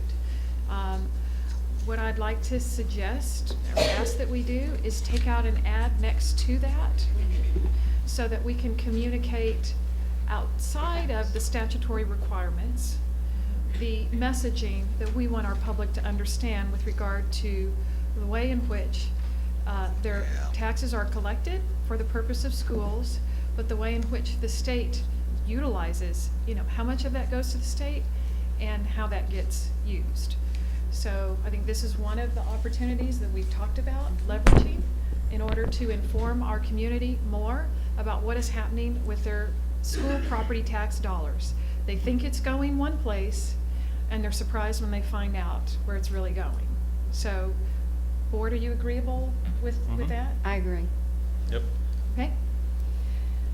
All right, having said that, at this time, I now open the public hearing about the 2017-18 budget and proposed tax rate. I welcome any audience members to speak at this time. If you choose to speak, please do so at the front center podium of this room. Now is the time. Not everybody. Okay. And with no one wishing to speak, I now close the public hearing. For our next agenda item, adoption of the 2017-18 general fund, debt service, and food service budgets. I now call again on, guess who? Steve Fortenberry to make the presentation. Okay, I want to go back before I ask you to approve those, back to Dr. Solomon's question, because I didn't give you a good number on that. That number is actually in your packet, the portion that goes to interest. It will be, not counting what in the, hopefully we'll have a very low rate, but the interest, not including the interest on our new debt, out of that 132 million is about 43 million. Still, as But a it is, percentage, it's low. yeah, so it is, and that makes sense since we issued $300 million last year, that even though it's a low rate, that's about 7 million in interest on that. As a portion of the total, it would be less than it was a couple of years ago, because it was 40 million when our payments were 115 or so, and it, probably with the interest on the new debt, it will be about 46 or so out of the 132. But then decline thereafter as we continue to make the bigger payments. So anyway, I gave you some bad information and wanted to clear that up before you voted on it. Thank you. Hopefully that was the only mistake Yeah, it was made. the line 81 there. That's right. So we've worked on this budget for months. We've presented tonight. We've held a public hearing. And so at this point, I would recommend that you adopt the proposed budgets for the general fund, the food service fund, and the debt service fund as presented and included in your packet. Do I have a motion to adopt as presented? So moved. Do I have a second? Second. All in favor, please raise your hand. Oh, would you like to have discussion? Sorry. Go ahead. Yeah, I wanted to just add a couple of comments. As a new board member, someone who's learning this process, Mr. Fortenberry was very kind to meet with me last week and educate me on the process they went to put together the budget. And really the first step, as he told me, and Mr. Fortenberry, correct anything I say, is the demographic report, right? So they look at the number of students we forecast to show up at each school, in each grade, in each class every August. And so we really start with the, what is the biggest portion of the budget expense. We pretty much know the demand that we have, and we try to match that best with the supply. And that really is the basis of this budget. And that helped me kind of get a concept of, how lean I felt the budget was. That helped me. Because I'm very cognizant of the fact that, if we do adopt the current tax rate or the proposed tax rate in September, it is a tax increase. While the rate is staying the same, we will collect more than we collected last year. In my book, that's a tax increase. So I had to get my head around that and make sure I was comfortable with that and hopefully prevent more gray hair coming into my head. But that was something that helped me understand the process that we got to tonight with this budget. And it was very helpful for me, and I wanted the public to know that as well. So Steve, again, your team is, in my view, in the last few weeks and months as I've been studying this, has done a fantastic job, and I appreciate the effort. So thank you. Thank you, Mr. Meyer, and I'm glad you mentioned the word team, because I almost neglected to thank the team. Christy and Linda and the group really do all the work on this, and it's amazing to watch them as it starts all coming together in April and May. And everybody works hard at it. Cabinet spends a lot of time going through and looking at requests and prioritizing things, but I always want to thank Linda and Christy for the extensive amount of work that they do on this each year. Any other discussion? Okay, we have a motion. We have a second. All in favor, please raise your hand. Motion passes unanimously.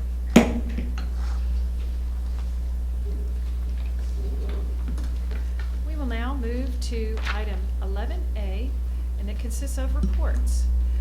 So we're going to hear a report from the Diversity Advisory Committee, and this is one of the board's advisory groups that consists of staff members and community members. They tackle a number of issues, including an objective or two that is set by the board. I invite Dr. Matthew Gutierrez, the Assistant Superintendent for Employee Services, to please introduce the Diversity Advisory Committee report. Dr. Gutierrez. Yes, I'd like to start by introducing our presenters and then recognizing those in the audience who have served on the the Diversity Advisory Committee. Our presenters this evening are community member Zan Brythmore, Autry Daniel, who is our liaison for this committee, and Teresa Biggs as well. And then if we could at this time recognize those in the audience who have served on this committee this school year.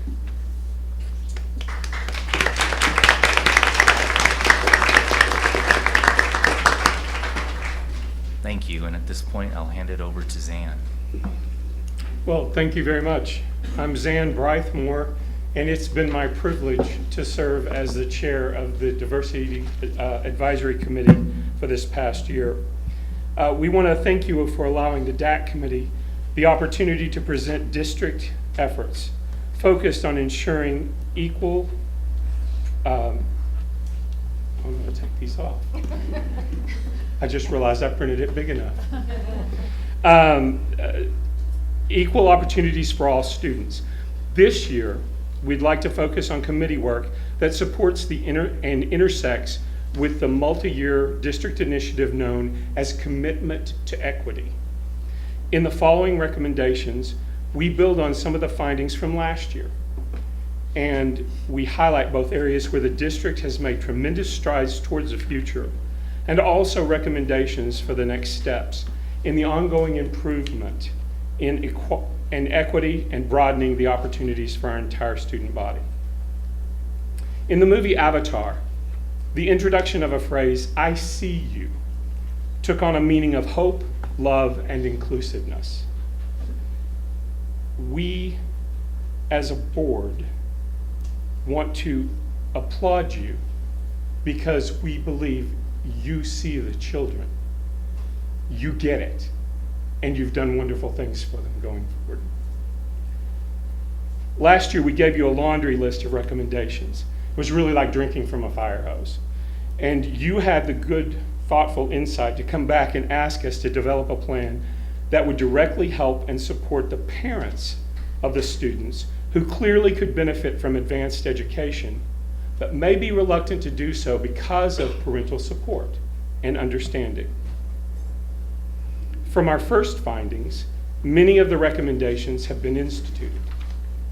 Others have been expanded, such as the AVID program.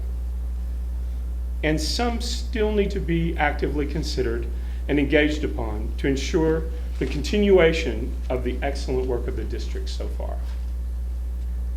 We recommended inviting community leaders that represent diverse ethnic and cultural backgrounds to interact with parents to help identify and hear about the benefits of advanced courses. We also recommended becoming involved with community and religious organizations to provide avenues of support for families through knowledge transfer and general support. And finally, we suggested informal events, especially surrounding other school activities, to provide an interaction and an information exchange between parents of students identified for advanced classes and those who had experienced students in advanced classes. The transfer of knowledge would take away the fear factor, and it would also take away the perceived possible stigma out of having an AVID honors or AP student. All of these recommendations have been started and are being worked through a very exciting program that we have with Capital One. Through the collaborative efforts of the Student and Family Services, Campus Services, Secondary Academic Services, and Capital One, over 100 eighth graders attended a special event at Capital One on May 12th. These students were selected for a one-day experience, which was a shortened version of the district's current Supporting Plano Scholars Program. The program explains the benefits of taking advanced courses and explores such concepts as skills and skills as growth mindset, study skills, and time management. Students were also able to go through the Ideation Center at Capital One, and they were able to sit down with executives from Capital One doing a question and answer of those executives who had taken advanced courses and who had seen benefit from taking advanced courses. The following week, the parents of these students were invited to parent information meetings at all 3 of the middle schools where the benefits of the advanced courses were discussed. The initial parent meetings will be followed up by 3 more meetings in the fall so that these parents can have very practical training on the students that have actually gone into the advanced courses. Last year, we recommended involving the community and nonprofit organizations to be role models and mentors, not only to students, but especially to their families. Some of the recommended entities are listed here. And we believe this recommendation is going to be seriously considered, but it will require a dedicated personnel staff in order to make it work. To aid in the support of parents, we recommend developing a comprehensive multilingual website designed to support the C2E initiative. We also believe that starting the education of the parents of students earlier. This is very important, starting it earlier. We do it now in middle school. We believe we should do it in elementary school. Because once we educate the parents on the advantages of these courses, then it's going to affect the lifetime of the school, of the student. They're going to be ready to go. They're going to understand what they're looking at, and they're going to understand the benefits.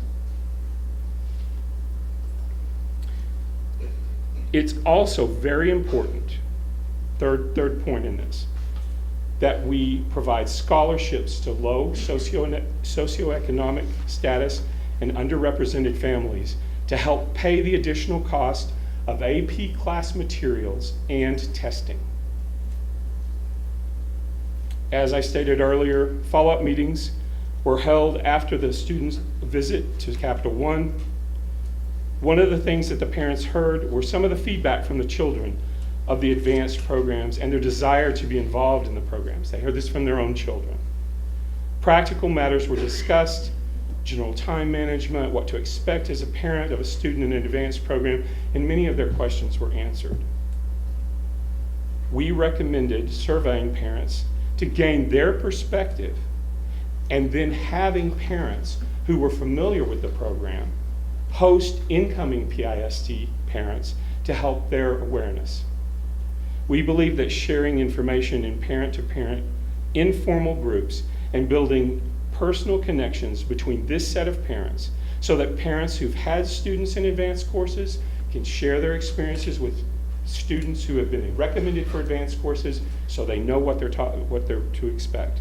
It will help ease the mind of the parents, and it will make them want to help their child move forward in those programs. Listed are some of the benefits from developing both student, but especially parental support for sustaining students in upper level courses. Success leads to success. And we want to build an environment that loves academic success. We need to convey that taking advanced courses can actually lead to the lower cost of higher education, in some cases even earning college credit for those courses. But most importantly, we want to partner with businesses like Capital One and take the students and parents out of their normal environment to see university life and to hear about the advantages of advanced learning. The students were surveyed as to why are you here, not in the existential manner, but why are you here at Capital One? And their reflections were both heartfelt and astounding. One student wrote, "To challenge us to grow our mindset and to believe in ourselves." Another stated, "I was handpicked because my counselor and principal believe in me." One observed, "Because you're giving us hope and skills for a better future. And finally, because you see something in me that no one else sees. The Diversity Advisory Committee's overarching recommendations are to continue support for the AVID program in both elementary and secondary. And that means expanding it into elementary. We recommend working closely with the C2E initiative and campus equity teams and engaging other community partners to further the work of AVID, C2E, and DAC. I want to congratulate and thank all the volunteers, PISD staff, and Diversity Advisory Committee members that have worked so hard to make a difference in each of these students' lives. And I want to thank you, the Plano ISD Board, for your continued support and leadership, making the lives of our students and their parents brighter every day. Thank you.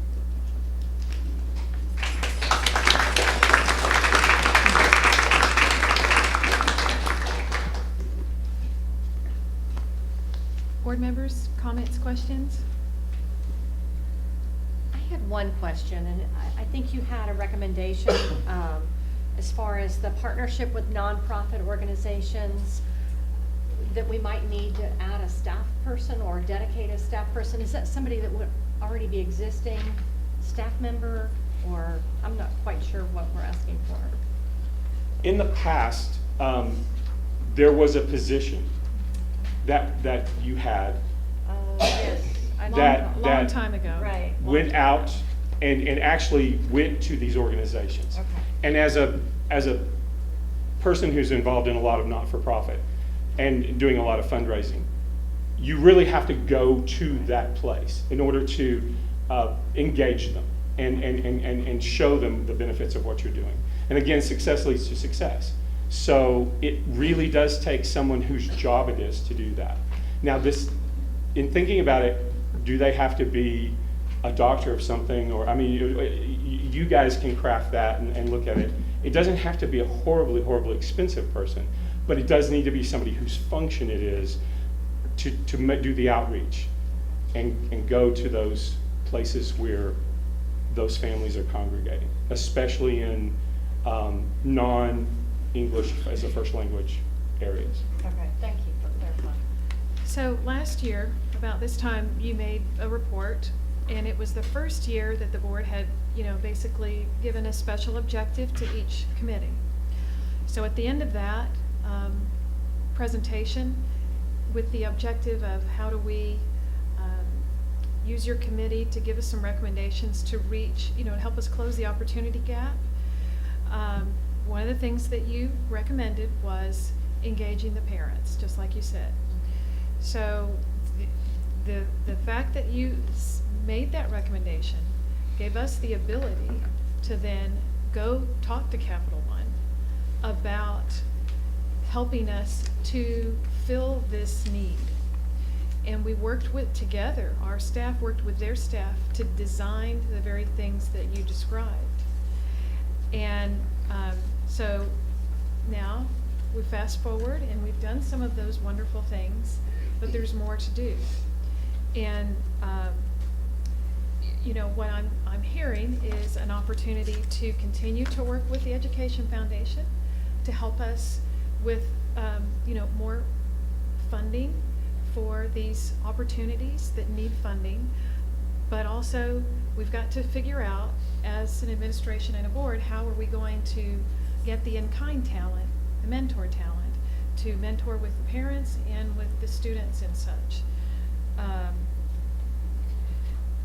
I think that is something that, as we're working through how we use these committees effectively and how do we use the information that you give to us, we're still figuring out how to do that better. Because I understand that, Autry, your role in HR is not necessarily to implement all these recommendations. You're to facilitate with Teresa and such the development of the recommendations. So I'm going to propose to the board that we, in our cabinet board retreat, we have some conversation about how do we operationalize some of these things. And maybe staff will tell us at that time it's done. It's already done, we've got a plan and so forth. But I'd just like to finish up the conversation at that time to figure out, all right, how do we move forward with what we're hearing you say needs to happen next, so that we don't just listen and appreciate the recommendations and not understand exactly where we go with it. Because I value, you know, all of the recommendations that you all have made, staff and community members. And I think we do have some partners who want to help with providing the scholarship for these AP test costs and such. We just have to define for them what that looks like. So I'm pleased with what you've come back with. I think it's meaningful, and I look forward to hearing from the administration at the appropriate time what your plans are about how we can operationalize, or maybe you already can say it's covered. Well, in our research, we did a lot of research this year. And in our research, we found that there is the beginnings of a number of these things already on board. And if you couldn't tell, I'm pretty passionate about AVID, because I didn't know anything about AVID until, I mean, seriously, I thought AVID was for struggling children. I didn't realize it was a whole methodology for very bright children and the way for them to work and be more successful. And as I learned more about it, I was sort of brought to the conclusion, and we all came to the conclusion as a committee, this is an amazing program and could be rolled out throughout the entire district. I mean, it's not going to be cheap, but it would be very, very beneficial. And it starts with education, and the education of the parents, so that they understand that. When I asked my son what AVID was, my son's a 5th grader going into 6th grade, and I asked him what it was, and he said, "Oh, I don't know. It's those yellow sheets of paper I get that I used to study." And I thought, "Tell me more." And he really couldn't articulate it. And I, as a parent, and the chair of the diversity committee, didn't know what it was. That's fairly telling. I mean, that level of communication is where I would start. And you could find partners that would want to do that. Can I say thank you for that? I just want to thank you for the work, but I also say thank you to the board as well, because it really was an effort to try to connect this to that ongoing commitment to equity and opportunity gap work that we're trying to do. And I don't think we're going to come to you and say, "Oh no, we got it." No, because this work is too massive to think that. But I think we are moving in a good direction. I know, Teresa, even in your Heart of a Scholar work, it was not only for kids, not only for teachers, but for parents as well. I mean, all of that is kind of coming together and attacking and bringing a whole lot of eyes and ideas into attacking what is a huge, huge undertaking. And so I just say thank you for kind of making that happen, because I think that's good work. And I appreciate, Susan, and your department and the other departments that participated in developing these solutions with Capital One. It was a new effort, and I appreciate all the support and the partnership that all of your staff members and those in Jim's department and Matthew's department. I think I've got everybody's department who participated covered in that collaboration to help bring some of these ideas to life. I have a quick question, not to put anyone on the spot, but don't we have AVID at 11 of our title schools, elementary, and then beyond that? Do you know how many? Yeah, I knew I'd put somebody on the spot, I'm sorry. That's what I thought, okay. It's expanding again. It's a great effort. But it's at all middle schools, Right. and all high schools, and all senior highs. Yeah. So- And I also like to say, even the students that are not formally in AVID, that these campuses are using AVID strategies across the board, so many kids are benefiting from that. Oh, 21? Okay. 21 Elementary. Okay. Fantastic, thank you. Okay, thank you very much. Thank you. Okay. Our last report of the evening is our legislative update. Oh, we can go home. And I call on Carla Oliver, our Assistant Superintendent for Government, Community and Planning Initiatives, to open the discussion and review of the 85th legislative session. Ms. Oliver. Thank you, President Bender.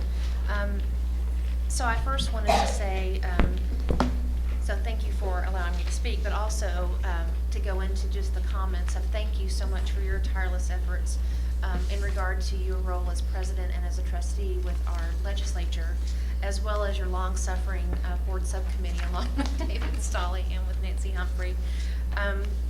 And certainly the expertise of my colleague Steve Fortenberry. It's been a long session. Seems like it's going to get a little bit longer. Yeah.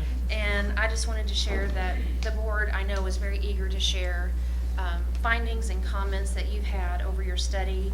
And certainly I invite President Bender to, again, kind of facilitate that. I know that you have some comments to make as well as the subcommittee report that you found. I have the documents here. I appreciate your support in looking at the endless amount of information that we have sort of documented throughout the process. But you all have worked to combine that, I think, into some great work and some very good information for our audience. Thank you for your support. And at this time, I have the pleasure of turning this presentation over to David Stolley. We started this, I'll call it a scorecard process, last session. So that was 2 years ago, and that helped to inform our strategic decision-making as we decided to approach the next session differently and start the whole process sooner. And I think that was really helpful to our efforts. I think we were more productive in our conversations and with our delegation. So I asked David, since he helped with that scorecard development last time, I asked him if he would help again this time, and he jumped at the opportunity. So we're going to walk you through this presentation that we've put together. So this is an effort of the little legislative subcommittee that consists of David and Nancy and me, and Carla supported us, and Steve supported us as well, along with some other outside agencies that helped us pull some of this information together. So David, you're on. So of all the nerds on the board, I take it that I'm the biggest nerd because I like to watch what the legislative session, how it plays out and how it plays out with our legislative agenda. So just by way of background, the board adopts a legislative agenda every year. Before the session starts, we talk our agenda over with our representatives, and then hopefully our representatives will take our agenda and run with that. That doesn't always happen, but that's okay. So what we've got is a presentation. It's kind of based in 3 separate sections that we'll go through. First is our overall statistics, overall what happened with the legislative session. Next is what is the fate of each of our legislative agenda items, and then the last item is our reps and what they did with regard to education bills. So our first slide is overall statistics in terms of pass rates and how many bills were filed, and what's noteworthy here, we've got 5 sessions worth of information. What's noteworthy here is that we had the most bills filed since 2009, the 81st session, but the fewest bills passed for 17% pass rate. And I think there's a lot of reasons for that. I think probably the acrimony between the House and the Senate had something to do with that. And I think the acrimony within the Republican Party itself had something to do with that. But statistically speaking, this was one of the lowest years that we've had in recent memory in terms of passage of overall bills. This is not just education bills, correct? Right. Yeah. All right, so of the 6,631 bills that were filed this session, 2,200 were related to education. And of those, we tracked as a board, thanks to Carla's hard work, 136 of those. Now, how those broke down, those 136 bills, 86 were related to our legislative priorities, and then 50 more were other bills of interest. They were education related that came up during a session that weren't necessarily tied to our legislative agenda that we wanted to then track. Of those, this is where we kind of start talking about what happens to the bills. Of those 136 bills, 97 of those died in committee. They never made it out of their committee in the chamber in which they were filed. 39 of those did pass out of committee. Now, of those 39 that passed out of committee, 12 died in calendars, and then 27 made it to the other chamber. So what this means, just as a means of explanation, you know, when a bill is filed, it gets sent to a committee. The committee can then act on the bill or not. And lots of bills, the majority of bills die in committee. And so 71% of all of the bills that were filed that we tracked died, never made it out of committee. When you add onto that the 12 that died in calendars, so if a bill makes it out of committee, it then goes to calendars to be placed on the calendar for consideration by the larger body as a whole, either the House or the Senate. Bills secretly die in committee, in calendars as well.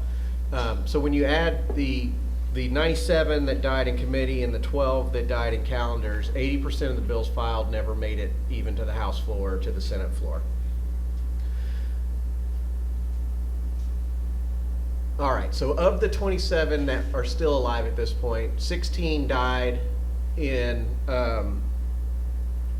they passed one chamber, they passed the House, for example, they went to the Senate, and they died through a variety of means in the Senate, or vice versa.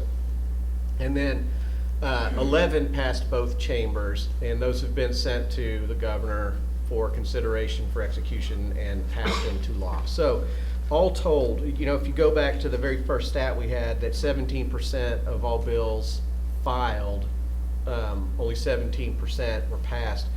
With education bills that we tracked, actually that statistic is much lower. We had 11 that passed both chambers. Of the 136 that we tracked, that's only 8%. All right, so what happened to the bills that related to our legislative priorities? And at this point, just as a reminder, board, this is not a one-person presentation. If you all would like to speak up, by all means, or ask questions. This is a great time to talk about our specific legislative priorities.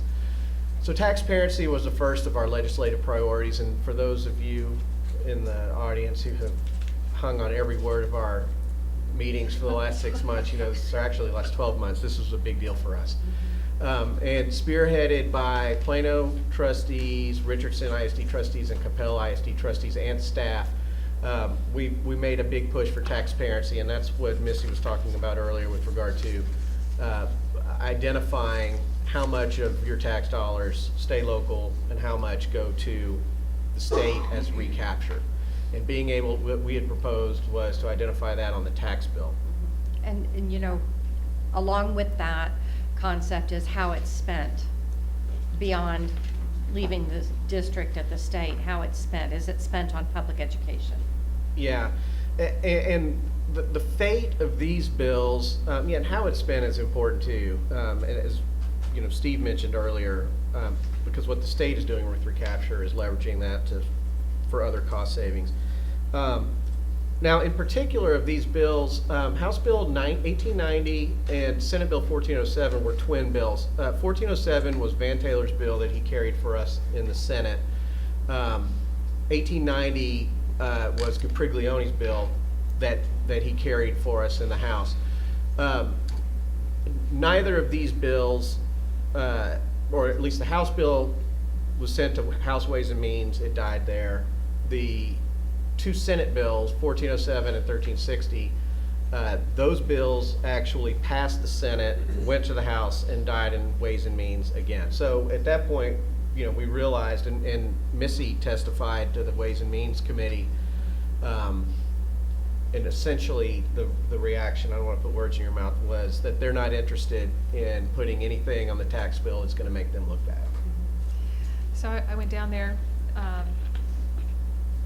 to testify in both the House and Senate. The House came up first, and they effectively said, we don't want those phone calls.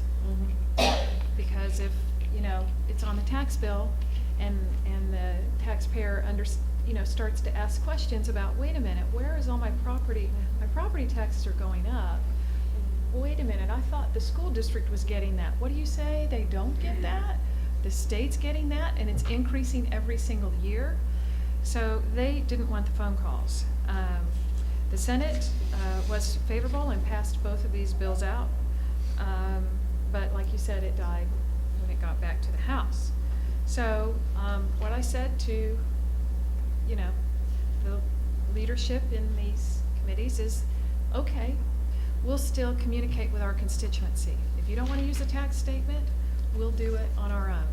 So what we're anticipating doing in Plano ISD is sending out a separate communication on Plano ISD letterhead to every taxpayer home so that they know how much of their money is going to the state and how much is staying here local, and then how the state is spending it. So instead of just one line on a tax statement, we'll have a lot of real estate on the front and back side of a piece of paper. Maybe to with some communicate. phone numbers So that they can call.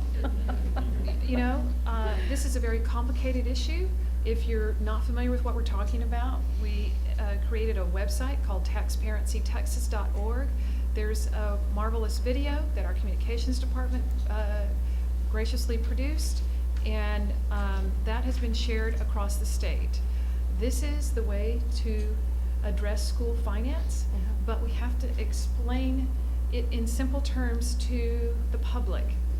And you know, this item had a ton of momentum across the state, and we're not going to lose that momentum, I don't think, because we're going to take matters into our own hands and do what we can to communicate with our constituency here. And there are other organizations across the state that don't want to lose the momentum and want to work together to continue pushing through the interim. So work continues. Well, I think my only comment on this is, who doesn't want transparency in their taxes? I can't find anyone who wouldn't want to have a transparent disclosure of where their money is going. And I question why the bills died and why you got the feedback that you got. So I think we will definitely be moving forward with this, because our method, the method to our madness in this regard is to awaken people to what is going on so that they will ask questions, and maybe we'll get some school finance reform, because that is the only way we will address property tax relief. Right. I want to say that I really appreciate Senator Van Taylor's willingness to carry this legislation for us. He was very helpful to work with on this issue, and I'm very grateful for that. I'm grateful for the members of our House delegation. They all signed on to Capriglione's bill to co-sponsor that as well. And you know, I just appreciate, this was our top priority, and you know, we got some support from our delegation on that, and I appreciate that. Yeah, and I think it should be noted that in the Senate, Senator Taylor did a great job, not just of presenting the bill, but also working it through the Senate. It passed the Senate 30-0 vote. And so it had tremendous support in the Senate, did not have the same support in the House. But yeah, I did want to mention as well that all three of our local delegations signed on as co-authors, and so we appreciated that. I just wanted to, for those who may not understand what we're talking about here, what the issue here is, our property values went up. Everybody who owns a property here, you saw the 10% that went up. And one of the things that we got as a board is people reaching out to us saying, why don't you reduce your tax rate so we'll pay the same thing? The cost of education shouldn't go up 10% like the property values, and it doesn't. We collected, or I'm going to go using Steve's presentation, the transition from 2017 to 18, or fiscal 17 to 18. We're collecting $41.3 million more because of that 10%. Of that $41.3 million, 46 is the increase to the state. So the increase in our property values gives us a net of minus $5 million if you take what we pay the state. And that's something that people don't understand. Cities don't have that issue, counties don't have that issue, so they have the ability to say, if property values went up 10%, we're going to reduce by our rates by 10%, and we're going to keep the same because our budget is the same. for us to keep the budget the same, we have to take the entire 10% plus because we're losing 5 to the state. That's what we're fighting for. Yeah, and to your point, that's exactly why I think we as a board adopted this and started this work, was because we saw this coming. And it's important, we thought it important to educate our own taxpayers that, you know, yes, you're paying more in dollars in taxes, but we are actually receiving less. So, anything else on taxparency? All right, our second legislative priority was property tax relief. And that could come in a number of different forms. Specifically, the bills to talk about are 486 and 1267, which is Larry Taylor, not to be confused with our own Van Taylor, Larry Taylor, Senator Larry Taylor. And this was a bill that was introduced in 2015, didn't make it, reintroduced in 17. Actually, I think it started in 13. It started 3 sessions. Yeah. And what it would allow districts who are taxing at $1.17 at the state, the highest level allowed by state law, to reduce that rate and then subsequently increase it again without having to get having a tax ratification election, a TRE. So the taxpayers have already approved up to $1.17. This would allow flexibility to go down.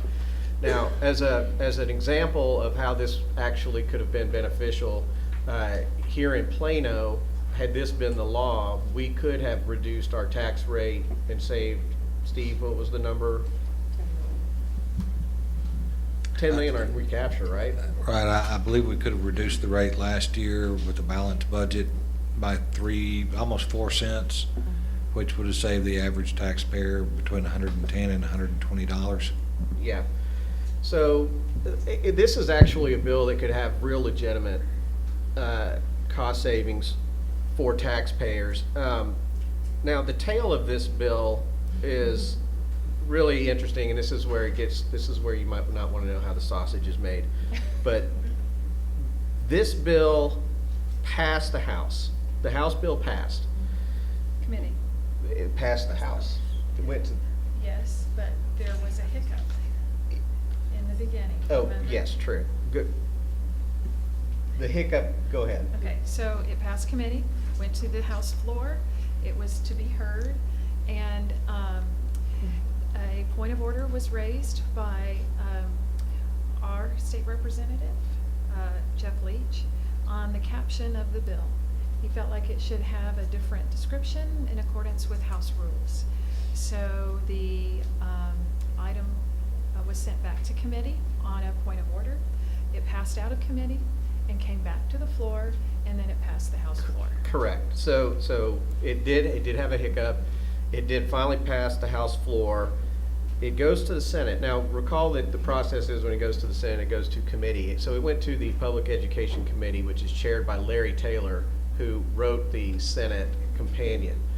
And then mysteriously that companion bill was pulled out of off the calendar. I think it passed out of committee, but was not placed. It was pulled out of calendar.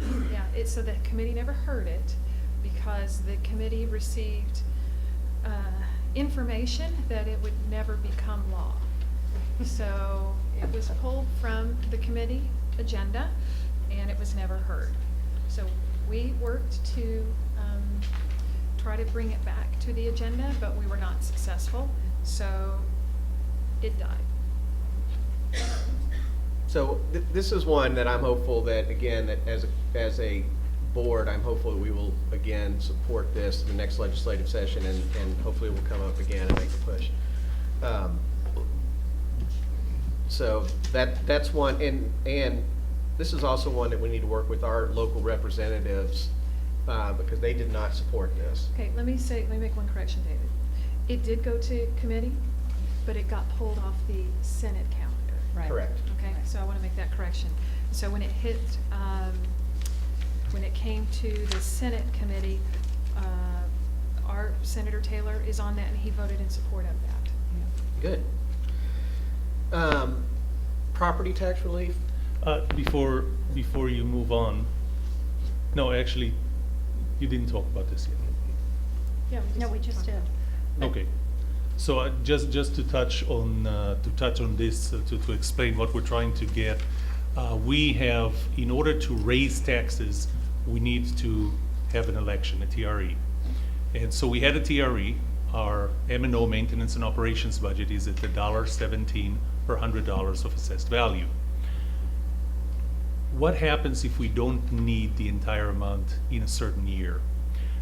What we were hoping to achieve is to get the permission to lower that rate, so what you have approved as taxpayers, as voters, you have approved a cap, but we can go below the cap and back to the cap, below the cap and back to the cap if we don't need it. We don't want to get above the cap. In our case, we're actually at the cap of $1.17. We can't go by law above this, but we have the ability to go below if we don't need all the money and go back. The way it works right now, if we go below, to go back to what was already approved, we need to go to another election. And one of the fears that we have, and other districts have, is that we may lower because one year we don't need all the money. The next year, because of free capture, you saw that it went up $46 million into next year. We may need this. We're going to put it for election, and it's not going to pass.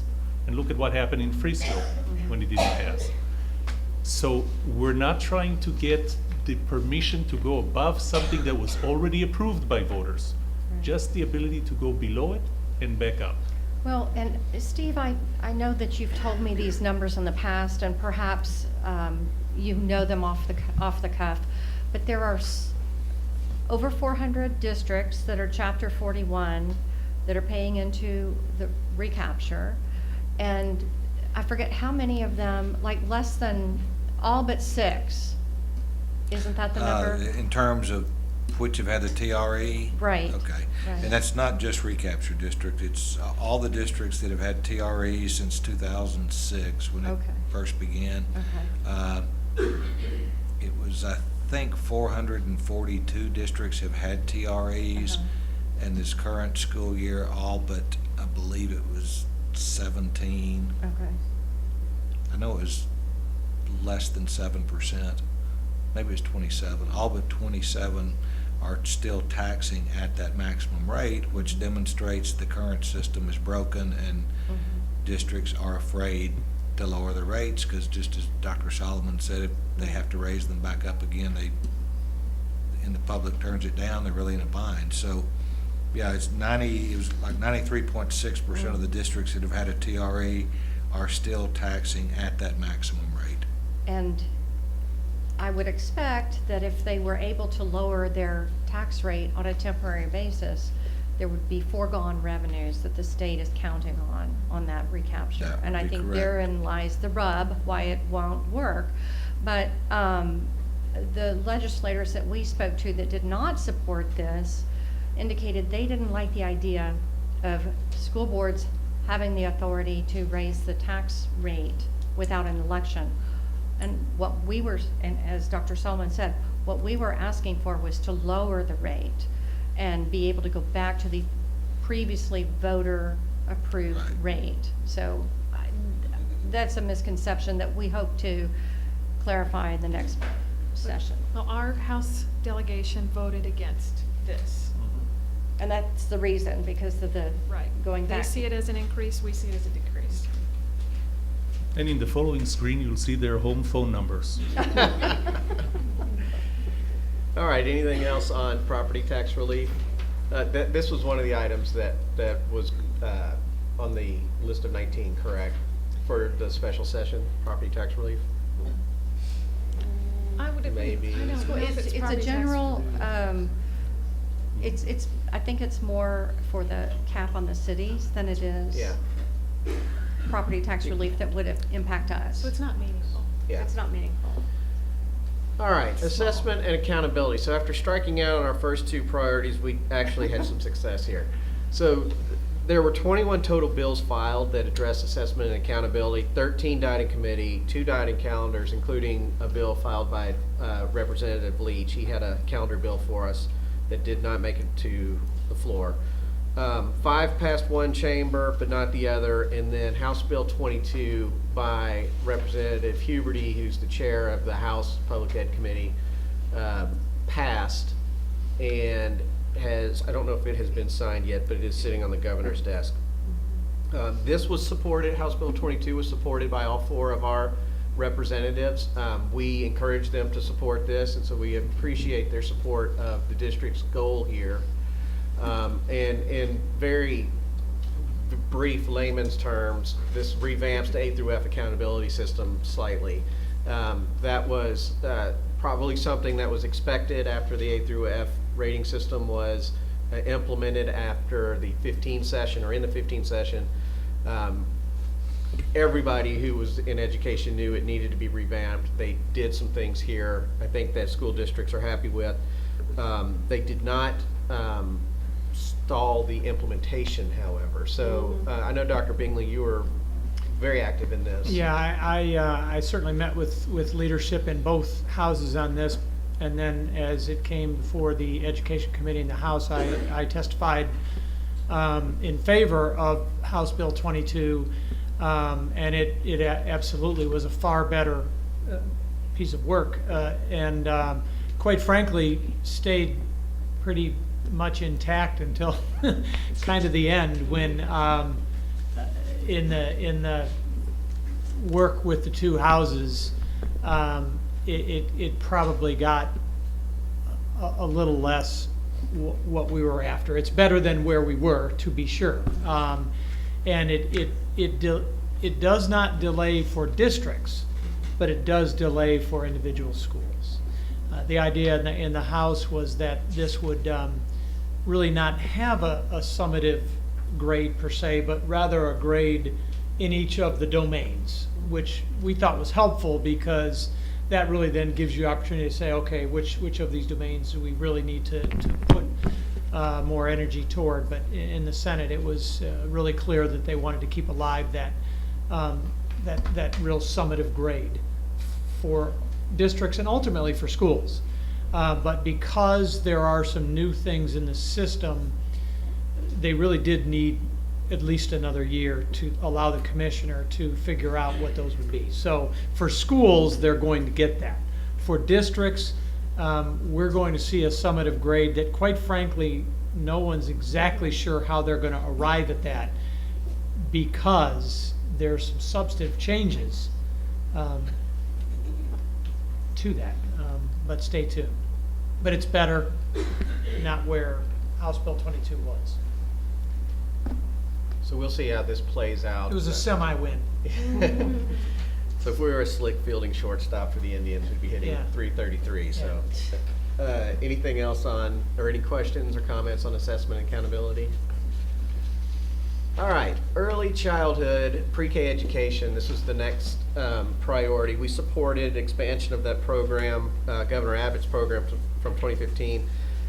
10 bills were filed, 9 never made it out of committee, 1 made it all the way through, and that's Representative Huberty's Bill 357, which provides pre-K for anybody whose children are eligible for the Star of Texas Award, which is something that is provided to peace officers, firefighters, emergency medical first responders who are seriously injured or killed in the line of duty.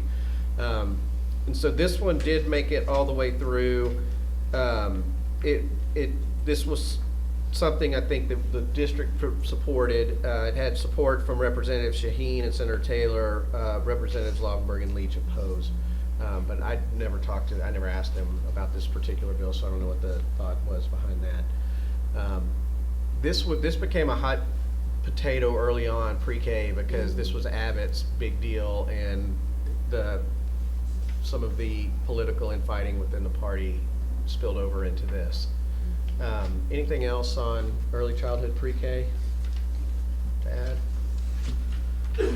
Okay, flexibility regarding INS tax rate went absolutely nowhere. There were some bills that were filed on this. They all died in committee. We had no success on that one whatsoever. Anybody have anything else to add? Just again, to explain what we were trying to achieve here. Last year, we reduced the tax rate on INS we had the opportunity to actually pay some of our debt if the law did not prevent us from, and the law prevented us from taking that extra. It was about $3.8 million, but it's still $3.8 million of debt that we could have paid with what we collected, but we couldn't, so we had to reduce the tax rate instead of paying debt, when our debt was at actually higher interest than it is now. So we asked for that flexibility that we collect, and if we have some money left over, we can pay more of our debt down. But as David said, that didn't go anywhere. Well, and what you're referring to is the INS tax rate has to be set at the rate to service the Right. payment. And so, The exact amount. yeah, the exact amount. But if we could have kept the rate where it was, even though our, might have been a % different, we could have pocketed more money into the principal payment. $3.8 million last year.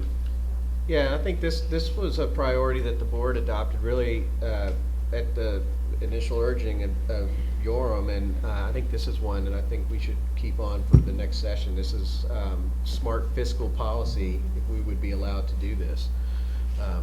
Again, we'll have to do better than a skull and crossbones next time. Okay, adequate funding was a priority for the district, as it is for many districts. There were 31 total bills filed here that addressed funding in some way. 27, the majority of those died in committee. 2 passed the Senate but died in the House, and 1 made it all the way through. And then 1 became a standoff between the House and the Senate, and that's House Bill 21, which we'll get to in just a minute. House Bill 1081 was the one that made it all the way through, and this is a pretty wonky bill in terms of funding that I had to have Steve explain to me a week or so ago. And because it's so wonky, Steve, do you want to add in anything on what this was going to do? And it's HB 1081. 1081. Man, so much has gone on since then. Was that just the NIFA, or was that? Yeah, it's Yeah. Okay. Sorry to put you on the spot. I believe that was the one where, was that the one where they go from 250 a student to 1,000 a Yes. student? Yeah. Okay. So for several years, the new instructional facilities allotment, when districts have built a new instructional facility, the first year that it's in operation, they get kind of bonus money, $250 per student, which doesn't come anywhere near paying for the cost of furnishing or supplying that building, but at least it helps. And so this was to increase that amount from 250 a student to 1,000 a student, which would, for instance, if we open when we would open the new pre-K school, if it had 200 students, then we would have picked up $200,000 instead of 50,000. So David, did this one pass committee? Yeah, this one passed. This is the one bill that made it all the way through. Okay. It is out on the governor's desk. It's the only new money. Yeah, this is the only new money in education. In terms of our, I wish it would have been around in the 1990s and 2000s when we were opening a new Right. school every year. in terms of our local delegation, Representative Laubenberg supported this, and this was opposed by the rest of our local delegation. So House Bill 21 was the attempt to reform school finance. This one was ended up being a battle between the House and the Senate over philosophy. It passed the House in its original form as filed by Representative Huberty. It passed the House with, on our local delegation, Representatives Laubenberg and Leach supported, Representative Shaheen did not. It then went to the Senate. The Senate attached a voucher bill to this and completely rewrote Huberty's bill. Now, Huberty's bill would have gone a long way in providing some real benefit to Plano ISD in particular, but lots of districts. It would have gone a long way in trying to make the funding mechanism much less complicated. The Senate's position was they were not going to pass anything regarding school finances unless it included a voucher program. And it basically came down to a staring contest, and the session ended, and this bill died. Well, this bill would have given, I forget what the increase to the basic allotment was, like $300 per I student? think it was about 200. We would have 200. benefited from House Bill 21 by slightly less than 10 million, which is, it would have been good. It sounds like a lot of money. It would have actually been less than the inflation rate in terms of a percentage increase, but it certainly would have been better than the Senate version, Well, it which would was have also- $18 a student. Right, and it would have also benefited all districts in Right. the state of Texas. And it also went pretty far in revising how the recapture piece was calculated. There's not a lot in the education community that everybody agrees on when it comes to funding, but this time, everybody was agreeing on pretty this. universal. And everybody, big districts, small districts, rural, urban, suburban, they were all agreeing on the taxparency item too. So we had a lot of commonality this session, just not a lot of, well, I think it was- productivity.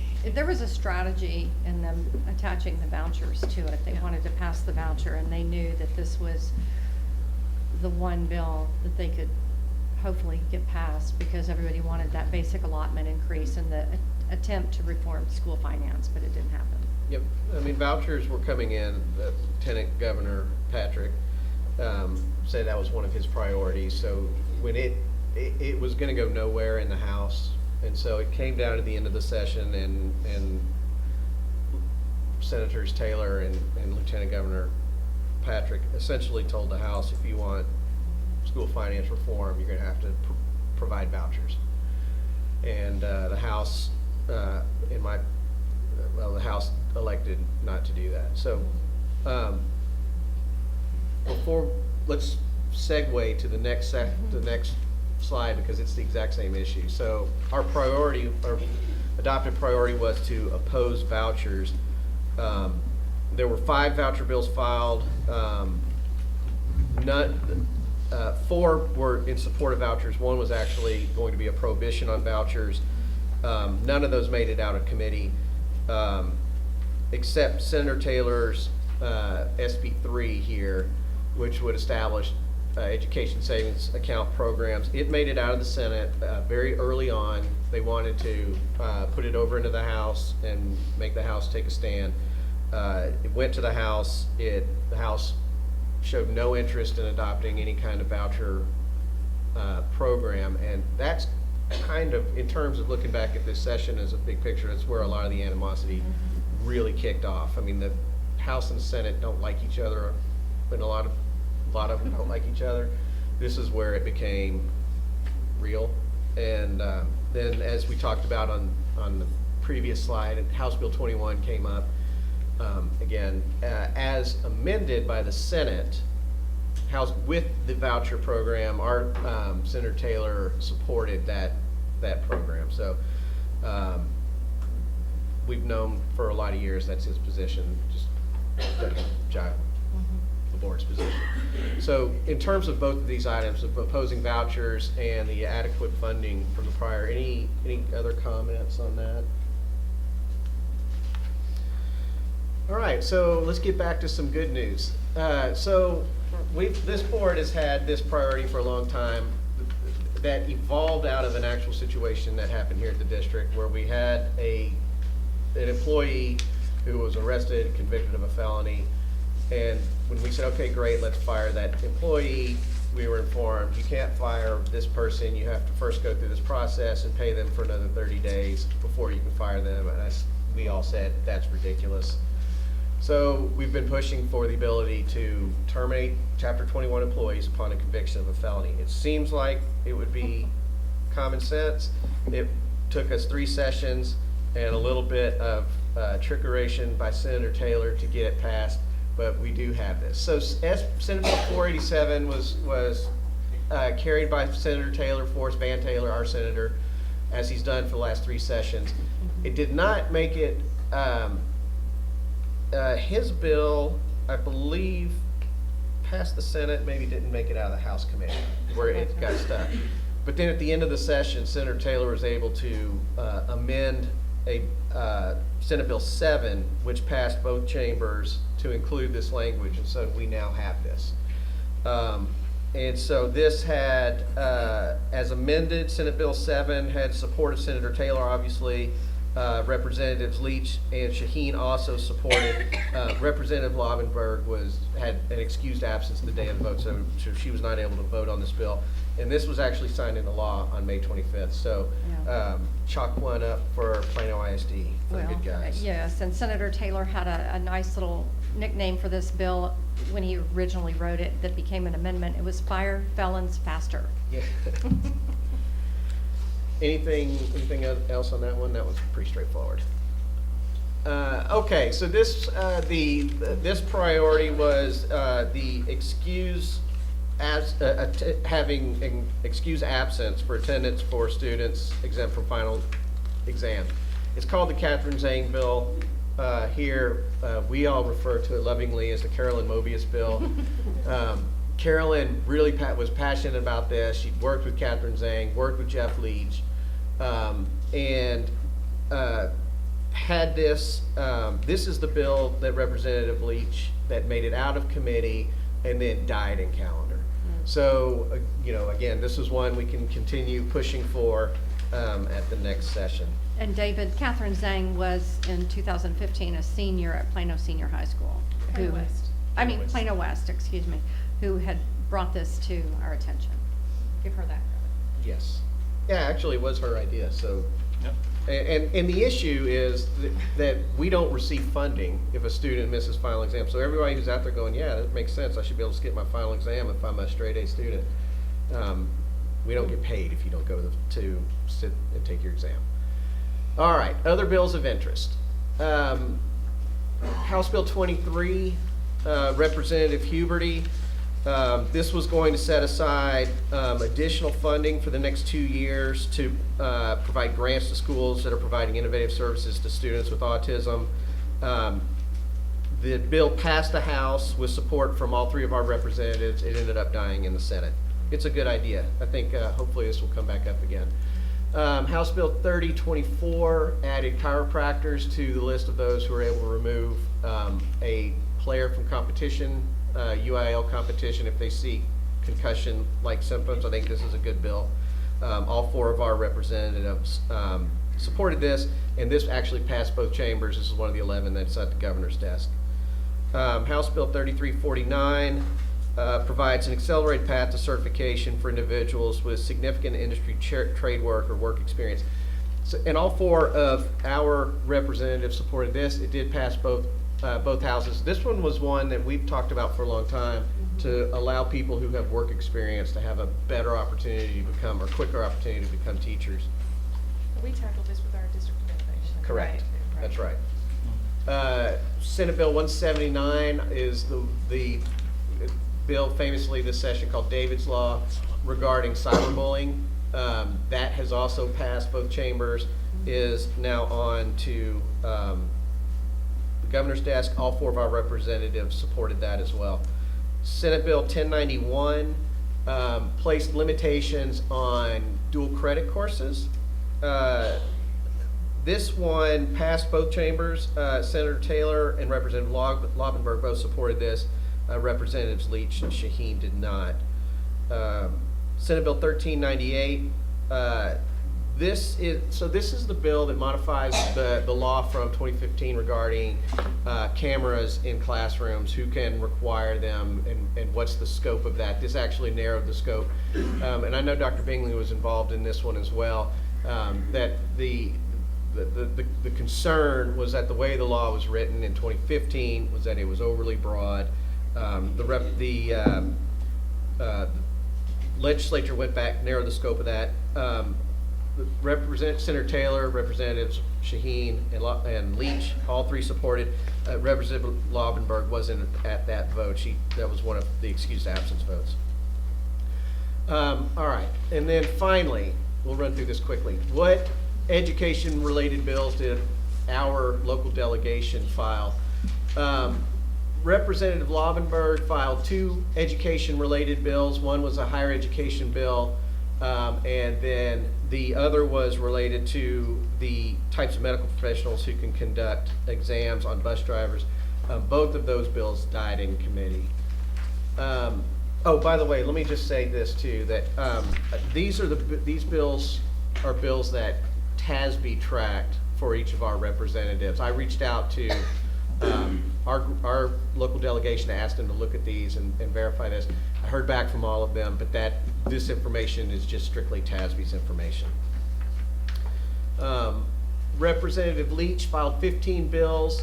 Of those, 9 were kind of tangentially related to education, things like there were 3 higher education bills, there were a couple of financing bills, there was the Catherine Zhang bill, the financial reporting bill, and immigration bill that would have affected local school employees, and then 6 others that directly affected the classroom.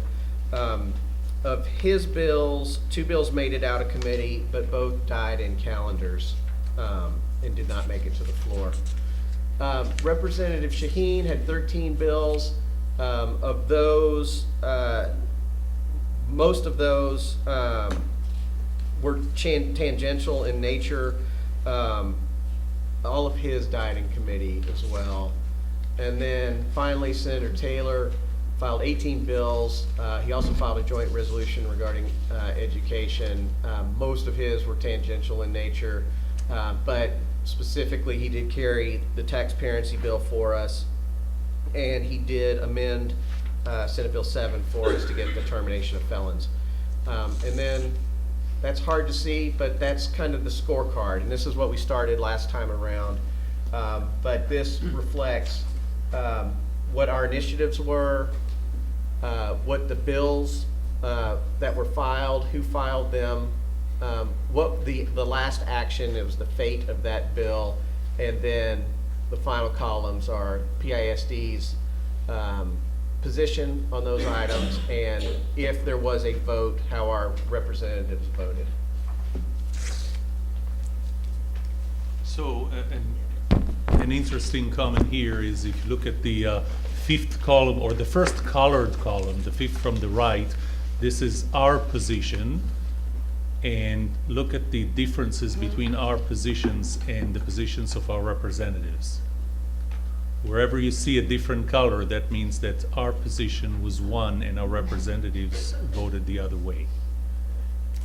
Yeah, and if you actually break it down by legislative priority, you can see some real successes. I think the assessment and accountability priority, we had a lot of support across the board. Pre-K, we did not have support there. So, it's a mixed bag, as it is with every legislative session. Like I said in the very beginning, all of our reps are not always going to agree with us philosophically on everything, but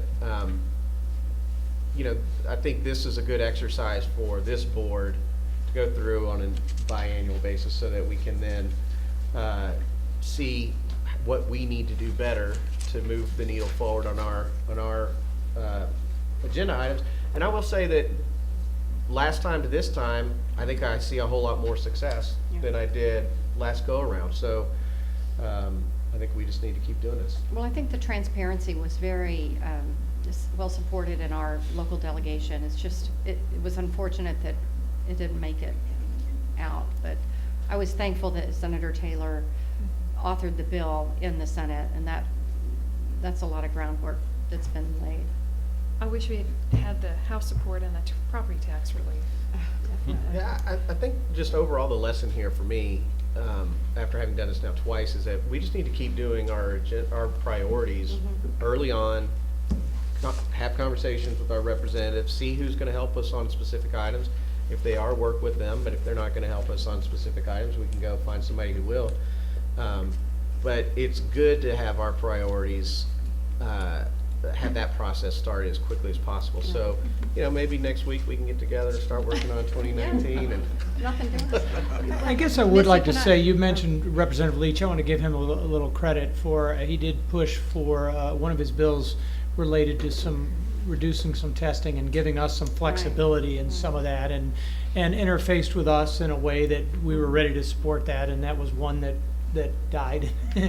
But I want to at least share that he did bring that forward. That's right. They were always very communicative and asked us what our opinion was on different things that they were looking at. So we have a good partnership there. Can I take a minute? And I just want to spotlight the work that this board did during the Texas 85th regular session. And we began preparing back when I was board president in October of 2015. In December of 2015, we had a board cabinet meeting and invited our 4 local lawmakers, Representatives Leach, Shaheen, and Laubenberg, and Senator Taylor. And we had them at the Plano East Culinary Arts Bistro, and the students prepared lunch for them. So it was great to get them into the schools. And we shared our preliminary priorities at that point, and then we began a working relationship to see how they work. And we realized in that meeting, it takes 6 months to get a bill written and supported, and so that's what we did. We backed our calendar up. And then the legislative committee, David and Missy and myself, met in January of 2016 to compile our priorities. We brought them to the February work session, and the board discussed that. And after that discussion, the subcommittee revised based on the discussion, and we presented another draft in March of 2016, and the board approved the final legislative priorities in April of 2016. And then again that month, we met again with our local legislators, and we invited them to a breakfast at Beatty Early Childhood Center and talked a lot of data about early childhood program here in Plano, and we were hoping to get more support for early childhood. And then we tried to see in that meeting where we could work together. Meanwhile, the board subcommittee began working in April with trustees and staff in Richardson ISD to develop a strategy to inform the public about the lack of transparency in taxation. And the work continued into last summer, July and August, culminating with a campaign known as Taxparency Texas. And Coppell ISD trustees and their staff contributed to this process. At that point, it became apparent to us that the state legislature was not going to tackle the issue of school finance. And so in September, this board drafted a resolution for property tax relief and approved that. The board's resolution called for transparency in taxation, keeping taxes collected in the name of public education, and a fair balance between the property taxes collected locally and the state's contribution to public ed. And then in October, members of the board and cabinet testified before the Senate Property Tax Reform and Relief Committee to further communicate our position that the only way to offer meaningful tax relief to our community is to overhaul the system of school finance. At that meeting also, we had multiple trustees that spoke, 6 of us, and cabinet members. We also emphasized the transparency in taxation, solutions for property tax relief, measures to reform school finance, and we illuminated how burdensome the impact of recapture is on our community. And I think we saw those numbers in the graphs tonight, and it's basically a 22% silent tax increase that our voters did not approve. So then throughout the session, school board and cabinet members traveled to Austin and met with legislators, testified on bills. You did a lot of travel to Austin. And despite our diligent efforts to seek, among other things, property tax relief for our taxpayers through flexibility in our local district tax rate, which our local delegation did not support, the related bills died in the Senate. Had this measure passed, I think Mr. Fortenberry told us it would yield an approximately $110 per average household savings. So at this point, I'm going to let you talk about what we found out today, but I just wanted to recap what this board has been doing with regard to the legislative session. Okay. Thank you, David, for working on the scorecard, and Nancy, working together as a small group and as a body and supporting all of the priorities that our board has advanced. At the conclusion of the session, we were disappointed about the lack of favorable resolution on House Bill 21. So some districts made some position statements at that time, and we reserved the opportunity to make a statement here, and that's what I'm going to share now. Upon reflection of the 85th Texas Legislative Session, and as the President of the Plano ISD Board of Trustees, I want to make a few additional remarks regarding House Bill 21. More than 600 school districts sued the state of Texas over its failure to fund public education in Texas, and the Texas Supreme Court ruled that the current system of funding public education is marginally constitutional and needs improvement from the legislature. There was a great deal of anticipation and momentum about House Bill 21 that was initiated by the House of Representatives and authored by Public Education Committee Chair Dan Huberty. This bill was a step forward improving the state school funding system.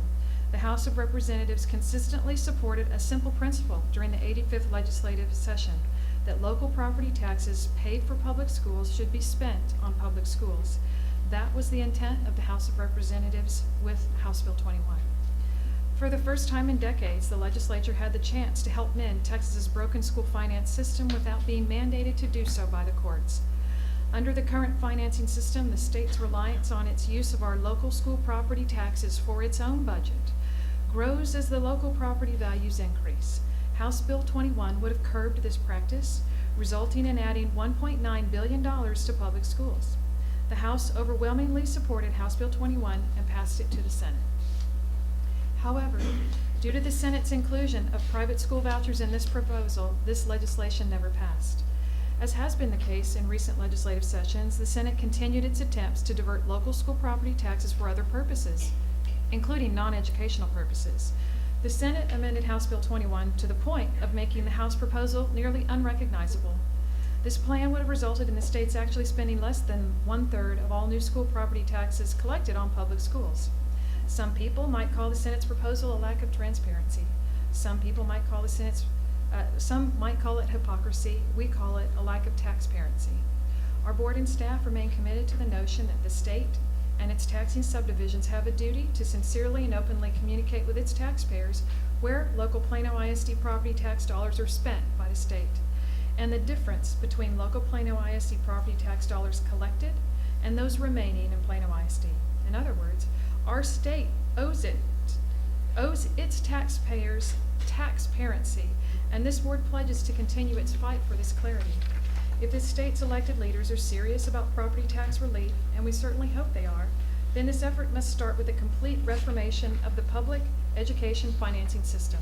State leaders owe it to their constituents to ensure that the state spends local property tax dollars as intended, and that new property tax dollars generated by growing property values are not used for the state for other purposes. House Bill 21 was a conservative government action, reflecting a responsible public education financing system focused on the future of Texas.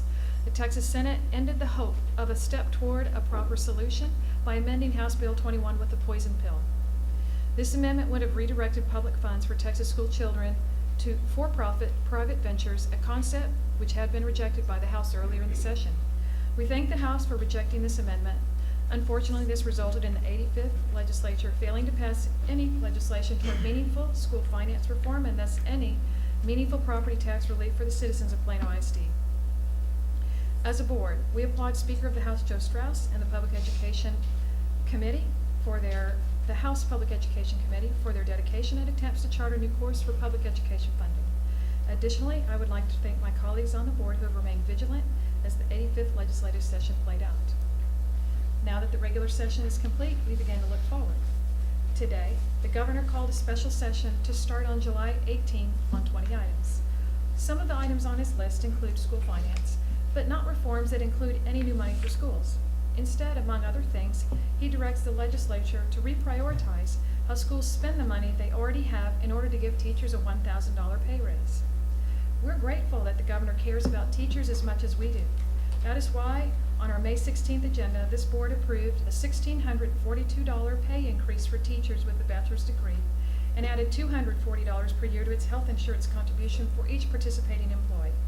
We had hoped that the governor would have used this special session opportunity to direct the legislature to use the local property taxes collected by schools for the purpose of public education in education, rather than using property tax value increases to reduce the state's contribution to education so that it can meet other state obligations.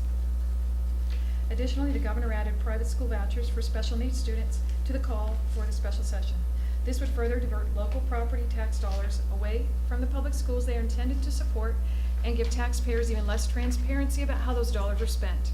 In Plano, such a program would increase the amount of recapture the district must pay to the state. We want our community to be informed by honest communication to compete with the legislative rhetoric which too often is part of the public discourse regarding public education. Although the 85th legislative session has ended, our communication efforts will continue as we move through the upcoming special session and beyond. That concludes this agenda item. I have a quick question. I don't know, it's not related to, it's related to education, but not the districts. Does anybody know what happened to the bill that would allow Collin College to offer a 4-year nursing degree? It passed. It passed.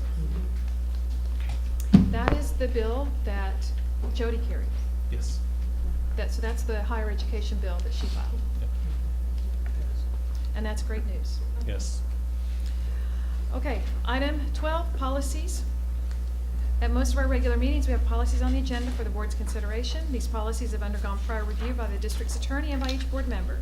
I invite Ms. Oliver to introduce these policies. Thank you, President Bender.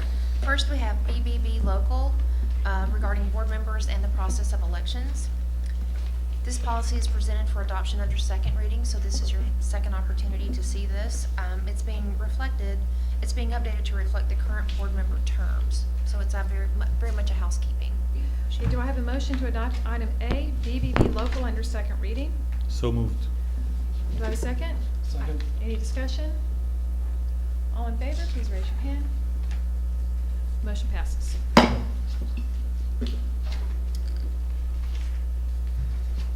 Okay. Next item is BE local. Thank you. BE local is in regard to board meetings. This policy is presented for adoption under second reading, and it needs to be updated to reflect current practices much like the other. But I will say, in listening to the conversation earlier this evening, if you would please review this edit, specifically, I believe it's page 468, if you're following along on the with the agenda. I want to be sure that your earlier conversation regarding the protocol and the items. Yeah, we don't need this modification. Okay, that's what I thought, because it's so I wanted to inconsistent withdraw that. So, do you see what Carla's saying? The bolded item is inconsistent now with our previous conversation. So, I would propose that we strike that bold language. Thank you. And just remain the 2/3. Keep that the way it was. Well, so on page 467, so the majority, so the language changes from 2/3 to majority. Correct. So that would And then remain we would strike intact. the last part, the last Okay. edit. Oh, I see. So just the second edit, Got it. not the first, okay? Point of order from the new guy. So this is a second reading of this. We can Because we're- continue to change it. We can continue to change, we don't have to go back to first reading? No. Okay, thank you. Okay. Do I have a motion to adopt item B, BE local under second reading? So moved. Second? Second. Any more discussion? All in favor, please raise your hand. Motion passes. Okay, item C, which is FFG exhibit. Yes, thank you. FFG exhibit is student welfare, specifically in regard to child abuse and neglect. This exhibit is presented for second review, again, not for adoption, but for your review. Right. So do I have a motion to review item C, FFG exhibit under second reading? So moved. Do I have a second? Second. Any discussion? All in favor, raise your hand. Motion passes. Item D, which is DCB local. Thank you. DCB local employment practices. This is the topic of term contracts. This policy is presented this evening for adoption under first and final reading. It's recommended that policy DCB be updated to reflect current practice for employment in the district. Okay. Do I have a motion to adopt item D, DCB local under first and final reading? So moved. Any Do I have a second? Second. Any discussion? All in favor, please raise your hand. Motion passes. Item E, DCE Local. Thank you. DCE Local Employment Practices, the topic of other types of contracts. This policy is presented for adoption under first and final reading like the previous policy. Thank you. Do I have a motion to adopt item E, DCE Local, under first and final reading? So moved. Do we have a second? Second. Any discussion? All in favor, please raise your hand. Motion passes. Okay. that I got to the concludes- last page here. That concludes the policies. We are now at the last item, which is our public comment session for non-agenda topics. So I will now convene the 15-minute public comment session on non-agenda topics. Each speaker will have up to 3 minutes. Ms. Oliver, do we have any comment cards? Thank you. Yes, we do, President Bender. For one non-agenda item speaker, I would like to invite Marty Grandinetti forward to please address the board. Okay, at this time, David Stolley, will you serve as our secretary and get your timer ready for 3 minutes? And so you'll have 3 minutes to speak. And just reflecting back on the language that I read at the beginning of the meeting about what is acceptable commentary and what is not acceptable commentary for public, for this part of the meeting. So David, will you indicate a signal for the speaker at a certain, maybe with a minute left? When you have 1 minute left, I'll just say 1 minute. And then he'll indicate at 3 minutes if you're not finished. He'll indicate when 3 minutes have expired. Please begin. Thank you. Thanks for the opportunity to address the board and the cabinet. My name is Marty Grandinetti. I'm a Shepherd Elementary parent and a spokesperson for a group of parents who are seeking resolution on important issues facing the students of Shepherd. Specifically, we're requesting better solutions to support special needs students rather than suggesting transferring the student and their siblings to other PISD schools. Several families with special needs students have been offered transfers out of the school. Suggested transfer schools have not had special needs programs focused on their child's specific challenge. The offers have been made not only to the child, but siblings as well. The group would like to understand rationale behind such offers and the path for recommending what is viewed as a radical solution. Secondly, we're seeking clarity on the roles that volunteers can safely assume within the school. The group would like definition of which circumstances an uncompensated volunteer may be pulled from a volunteer post, such as within the library, during school hours, and posted alone in a classroom and placed in a supervisory capacity. Third, the group requests input on what we can do to ensure that all students in need receive the services to which they're entitled.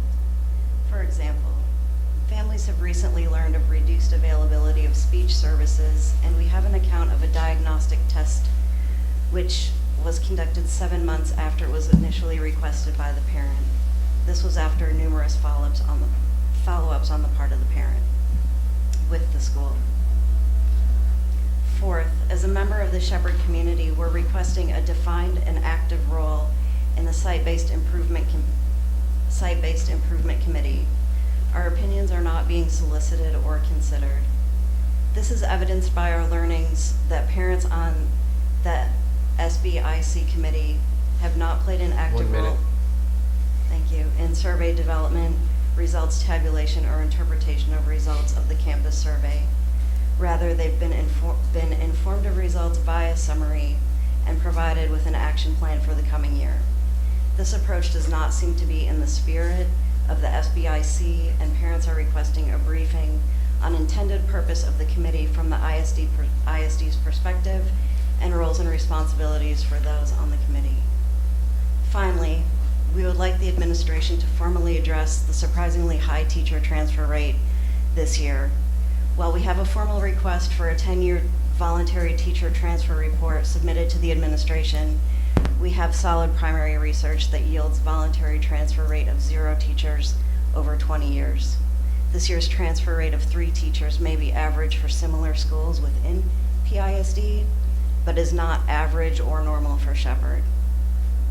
We're asking for open dialogue with senior administration representatives, as we do not think these matters have been sufficiently addressed to date. Finally, we'd like to thank President Bender for escalating our concerns for Shepherd students within the administration building. Our sole goal is to advocate for our students. We thank you for your time and consideration.